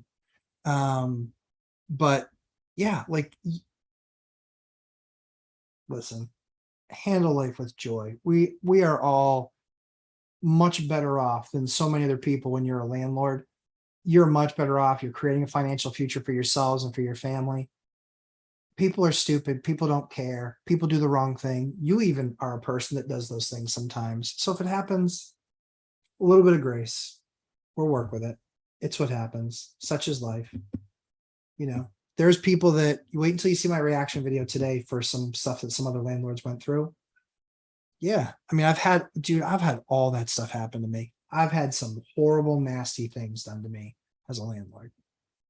Some horrible, nasty things. Yeah. But it happens. Like, not for the faint at heart. It happens. Keith Hager, on the 3-1, what if you rent to tenants that have children that need baths or a queen that wants one? I have my rental tubs reglazed. So Keith, that's exactly right. That was basically where I was heading with that. So Keith, good anticipation. The walk-in shower is fine. So the reason that I asked kind of, what he's looking at today is that a lot of times I'll go with the stand-up because what's in that kind of neighborhood, what that neighborhood is it's a bunch of 20 somethings. And it's like, I always tell people flat out, this is what lives next door to you, and this is what lives in the neighborhood. That way they know, because if you're the only one with kids in that neighborhood, you are going to constantly be hearing it from everybody else, right? I don't want to be quiet. It's 11:30 at night. My kids are asleep. Yeah, it's 11:30 at night and I'm not asleep. So that's where we like to kind of have some of those conversations. I like to put people together, but I tell them who the other tenants are. So the thing about what Keith says about tubs or not tubs, he's exactly right. For me, I reglaze my tubs, but I will also put in a shower pan if that kind of fits the building better and kind of more what the building is, because I'm not trying to cater to a family. I'm trying to cater to what best fits the building. And if that's the difference of a no tub or a tub, yeah, totally, absolutely. That's where it would fit. You know, three single guys that are roommates living together, they don't need a tub. It's good. But that could be much more expensive, especially if you're not going to reglaze. I actually have a company that I'm working on getting her on board here to actually talk about reglazing, what the process is, typically where the pricing ranges are, so people know. How do you transition from a property management to self-management? What paperwork or transition should be made? What does the lead time look like? It's pretty easy. When you're shutting off your contract with your property manager, I have 2 letters that these work when I inherit or not inherit tenants, when I buy a new property. I send them a letter introducing myself, telling them excited that we're excited to have them. This is who we are. This is what we do. Please, we're new to the building, so we don't know what reoccurring issues there might be. Please let us know 1 or 2 of those, what they are. If we can address them, we can, or if we can address them, we will. And I do that introduction, and then say our payment, then at the bottom, here's how we prefer rent to be paid. Here's how we prefer you contact us. If it's an emergency, you must call. If it's a question, generally speaking, text or email is best, because, we will get to it at night after our kids are in bed. We tell people that way, if it's an emergency, yeah, absolutely call us. If it's just, gee, I was wondering, send me an email, send me a text, and I'll get to you the same day with a response back. So I have that document that I send to them, basically introducing myself, what we do, how we do it, want to know what problems you're having. Then we can try and potentially fix them. And yeah, and then they know, and then they have our contact information. They know who we are. Literally that simple. And I just make sure that that's the stuff that's basically addressed. Hasn't been an issue so far. Chris Miller, evicted tenant stole the appliances on the way out. Unbelievable. Would you file a police report? Yep. She blocked my number, can't reach out. Yep, I would file. Yep. And do you enforce the judgment? So yes, I would. Yes, I would file a police report. $750 is a misdemeanor. $1,500 is a felony. So if the value of them is more than $1,500, it's a felony. And so I would make a police report, and I would file charges. Those are the 2 things that I would do.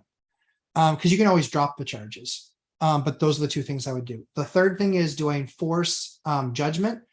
I would do a skip trace and send them a letter saying, my preference is to not have this impact your credit. However, you left owing this massive balance. I would like to work something out with you directly. If you reach out to me within the next 10 days, I'd be more than happy to do something with you. However, if not, I will be taking that judgment and I will be selling it to a collection company. Talk to some collection companies and see which ones are going to give you the best return on your money. Some give 20 cents on the dollar, 30 cents, 40 cents, 50 cents. They will create a risk profile where they'll give you a percentage of that money back. And so that is what I would do. That's what I would do. Let me know if that helps you, Chris. Concerned to change PM. Laura, I totally get it. Yep. And get a worse one. Sure. Hard to get a worse one if you're showing up and you're finding all these issues though. But do the interview process, do it via Zoom so you can see their faces, or do it in person. I get if you can't do it in person, do it via Zoom. But I would be talking to multiple others and say, these are the issues that I encountered. I am in a process where I continue to acquire more and more property. I'm also part of a meetup group that has this many people. And they're always looking for those. And I want a name that I can mention because this person is only going to have bad reviews. They will be cautious to take you on if they're not very good. If they're great and they know they're great at what they do, they will welcome you with open arms. They will say, I'm more than happy to do that. And this is what our process is. That is what I would do. Chris Miller, very helpful. Thank you. You're welcome. Yep. That's what I would do. Yeah, I've had somebody, so I'm working with one right now where they never gave notice that they left, but they were part of like a group of 4.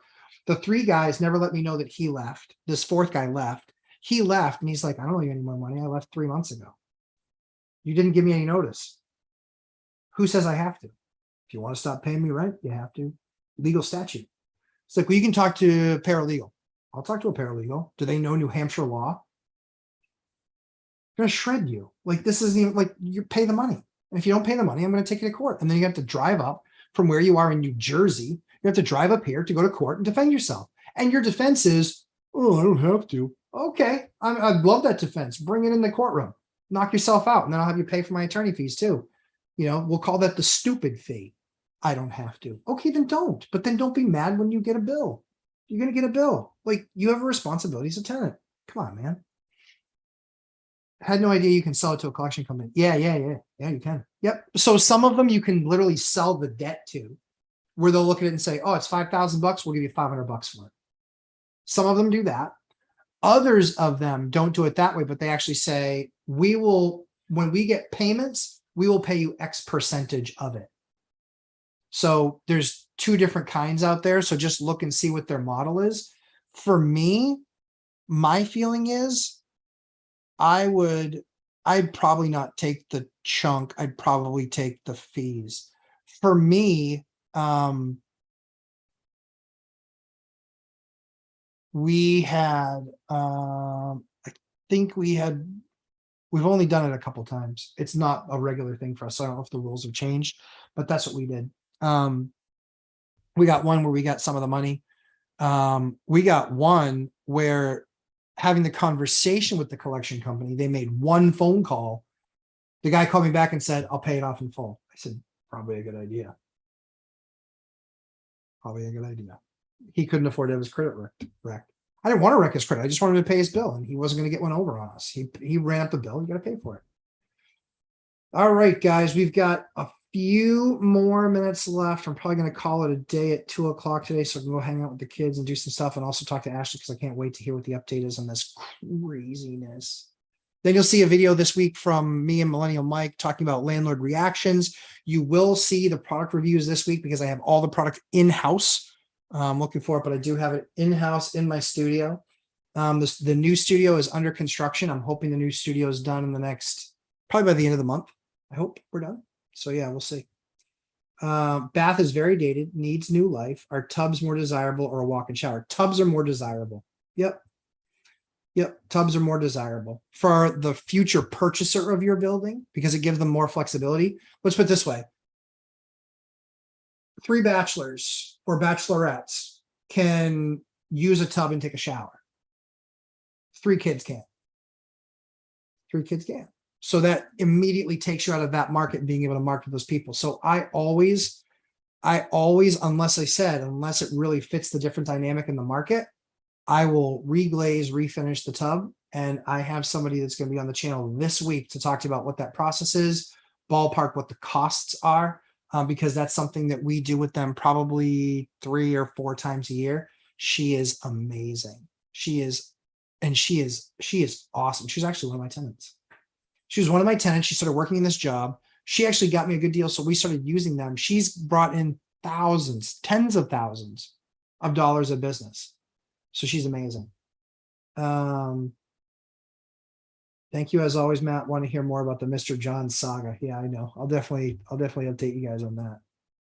Man, I can't wait to get the update myself. Like, ay caramba. Yeah, holy cow. Yeah, so if you guys have any other questions, we got 6 more minutes. Thanks, Matt. Great session. These have been a great way to help skill up. Awesome. And Chris, again, I hope you know that I'm in it with you and for you. I get it. I've had that demanding sales career. Completely get it. I promise you, you will never feel bad about even if it's just 1 or 2 10 or 15-minute YouTube videos a week, skilling up, better understanding how systems work. Not saying that you don't, but generally speaking for people, skill up, better understand what those processes are. I mean, even for us, we've not done many evictions. We acquired so many properties last year, or in the last 18 months. We've acquired 17 properties in the last 18 months.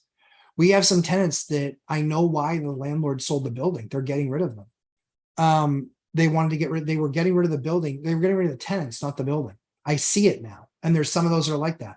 We're going to be going through that process and we're going to be evicting some of them. So I expect, we had 9 evictions in 21 years.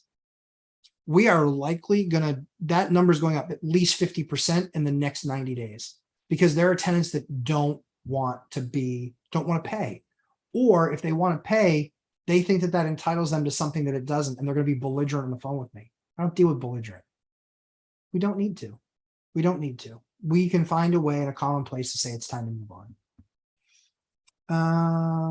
Laura Samaniego, thank you so much for your guidance. You're very welcome. Let me know how the search goes. I promise you it's worth doing. Look at Thumbtack, look at Angie's. There should be property managers listed on there, so you're not just opening up the phone book. Look at their reviews on there. If they're great reviews, look and see your company, the one that you're paying for. Look and see what their reviews are and give them a nice big fatty 0. Half a star if it's possible.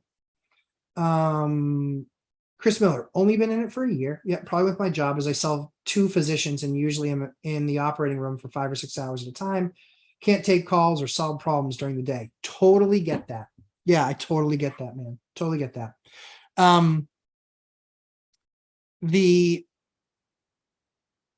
The only way around that is, I don't know what, so Ashley, because I was in much the same role, we would have a text message, and if it was an emergency phone call, I could literally just do the, call Ashley. And if there wasn't an answer from me, then the people had Ashley's number to call Ashley. So they would call Ashley and say, hey, this is my problem. And she would know what to do. If it was a water leak, it was her or Kevin, the plumber, whatever that emergency was. And she would say, hey, you know what? Let me find out. Like if it was an emergency, like water, fire, flood, or blood, like Dion says, then it was something that she could then start that process. If it wasn't any of those things, then it was, okay, let me talk to Matt and we'll circle back with you at the end of his day. And then we would have a conversation about it. RE3, thanks for the great listen, LL, during my hike. I am happy to have delivered for you during your hike. I will reach out to you this week. I want us to connect, talk about that syndication stuff, because the stuff that I'm seeing is not, the deals are kind of, well, the expected IRR. Yeah, it's like, I expect to make $1 million next year, right? Right. Show me the math of how you get there. Well, if we count on 99% occupancy, and if we count on, 0.03 vacancy, we get there. Yeah. Have you ever had that in any of your buildings ever since the dawn of time? No, then I don't believe those numbers. They're not reasonable numbers. You can't do it at that level. So I think it's making sure that those assumptions are correct. That's what RE3, I think, is going to be able to walk me through. Looking forward to it. Christopher Fitzgerald, I bet it's Tyler on the toilet. It might be. Might be. Yeah, it's gonna be a process. It is definitely gonna be a process. Well, I appreciate you guys. I thank you so much for hanging out with me today. It was a lot of fun. Thanks for giving me and being patient with me as I'm going through things with my lovely wife, Mrs. Lumberjack, and I can't wait to hear this story from her. Please hit the like button on your way out if you haven't already. I appreciate it. And like I said, product reviews coming this week. Shark bites, a couple construction things that we're going to do that you guys are going to love. And I'll show you what an LVL looks like to show you why it's so much stronger than a regular timber, or regular piece of lumber. I'll show you guys all that stuff this week. I actually got a job that we were doing LVLs on. I was able to snag a piece from myself, basically. But we'll be able to show you guys so you guys can see exactly what that product looks like, which I think you guys will be impressed with. Thank you guys again so much. Lumberjack Landlord, hit that like button. Make sure you subscribed. Send to your friends. If they're considering getting into management or considering getting into landlording, this is the perfect video to send them and say, hey, it's a couple hours. You can just listen to it passively, but he'll cover a lot of stuff that you're not going to hear from the buy it guys, or the crash guys. So honestly, Peter Schiff, thank you guys both. You guys have an awesome week. I hope you really do have a great week. Tuesdays I'm on with Zuber, Tuesday night with Dion if he doesn't have a voice. I'll certainly fill in for you, buddy, if you need me to. And then you'll see videos from Millennial Mike and myself that will go live either tomorrow or Tuesday as well. Three Amigos Thursday, and then me and Zoob on Friday.